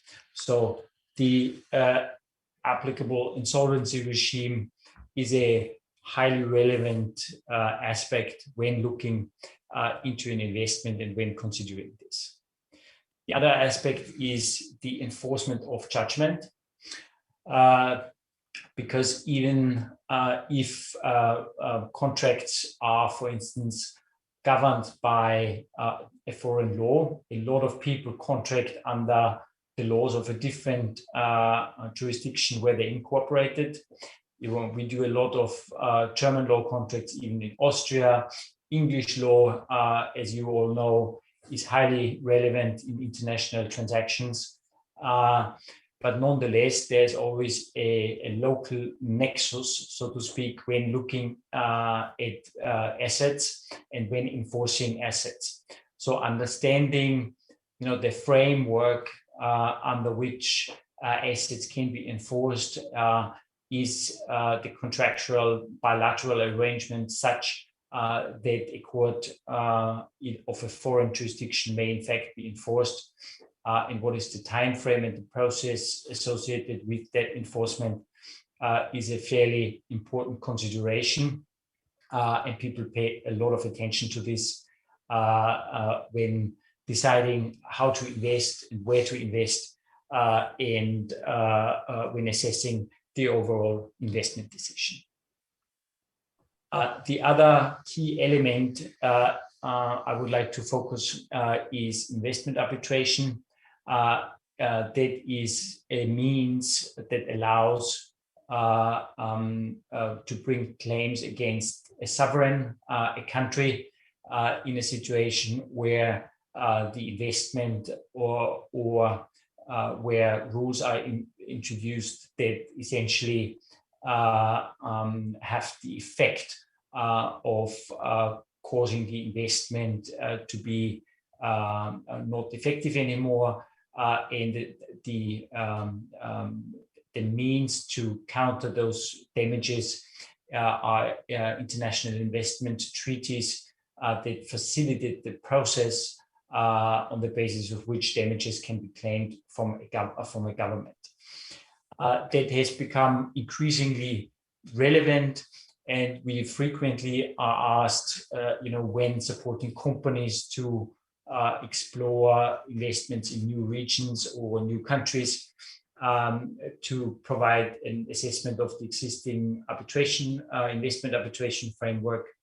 Obviously, nobody takes an investment decision, when looking at, what are the rights and remedies if things don't turn out the way how they should be. But on the other hand, it's very important to understand upfront what is the framework within which investments are protected, and is there a regime in place that allows to counter those measures and to have an effective legal remedy against a sovereign if need be. So I have laid down in my presentation, the relevant treaties which are in place. That's oftentimes a bilateral arrangement between a particular country. And obviously that requires an assessment on a country by country basis to conclude this. But as mentioned, understanding the insolvency framework, understanding the means of enforcing contractual rights and obligations and court decisions, and also establishing and understanding what the potential remedies are in case the investment is not developing as anticipated, are highly relevant considerations when investing in other countries. Conscious of time, I will skip some of the non-legal considerations because my predecessors and a lot of the presentations already today have already covered the topics of general economic outlook and all of this. And let me pause here, and I'm obviously more than happy to take any questions in case there are any. Thank you very much for your attention. Stefan, thank you very much for your presentation and driving through us a few important legal aspects and circumstances, considerations when investing in a country and managing an investment. Those are very important things. Now, if I'm looking at the chat and I don't see questions, only comments and good wishes regarding the approaching European Soccer Cup, which I think is a great excitement for all of us, beside the approaching holiday season, which we all hope that will be a real holiday, and we can get back our past holidays and travel to other countries. Now, I would like to thank all the guest speakers from the Investors Experience panel, Marinela, Maya, Wilbert, and Stefan for your valuable contribution and insights. And I think we are on time to soon close this conference. As a message to the Hungarian and not only Hungarian but other small and medium companies in the region who are interested to explore investment opportunities in the Western Balkans, I can say on behalf of our company and on behalf of the Capital Export Committee of the Joint Venture Association that we need to connect with the Western Balkan countries, as our friends in Austria have been doing for the past 20-25 years. And in spite of the pandemic circumstances, we can connect. And this is, I think, the message for the last message, that we will connect. I think a holiday season is approaching, but in the third quarter, I think everybody will be back to businesses and further investigating and exploring cooperation opportunities and investment opportunities in the Western Balkans. So I would like to thank all of you, all of our partners, again, the Vienna Economic Forum, Ambassador Kirchava, thank you for your great, valuable contribution and the support of the Vienna Economic Forum. We all hope to see you soon face to face.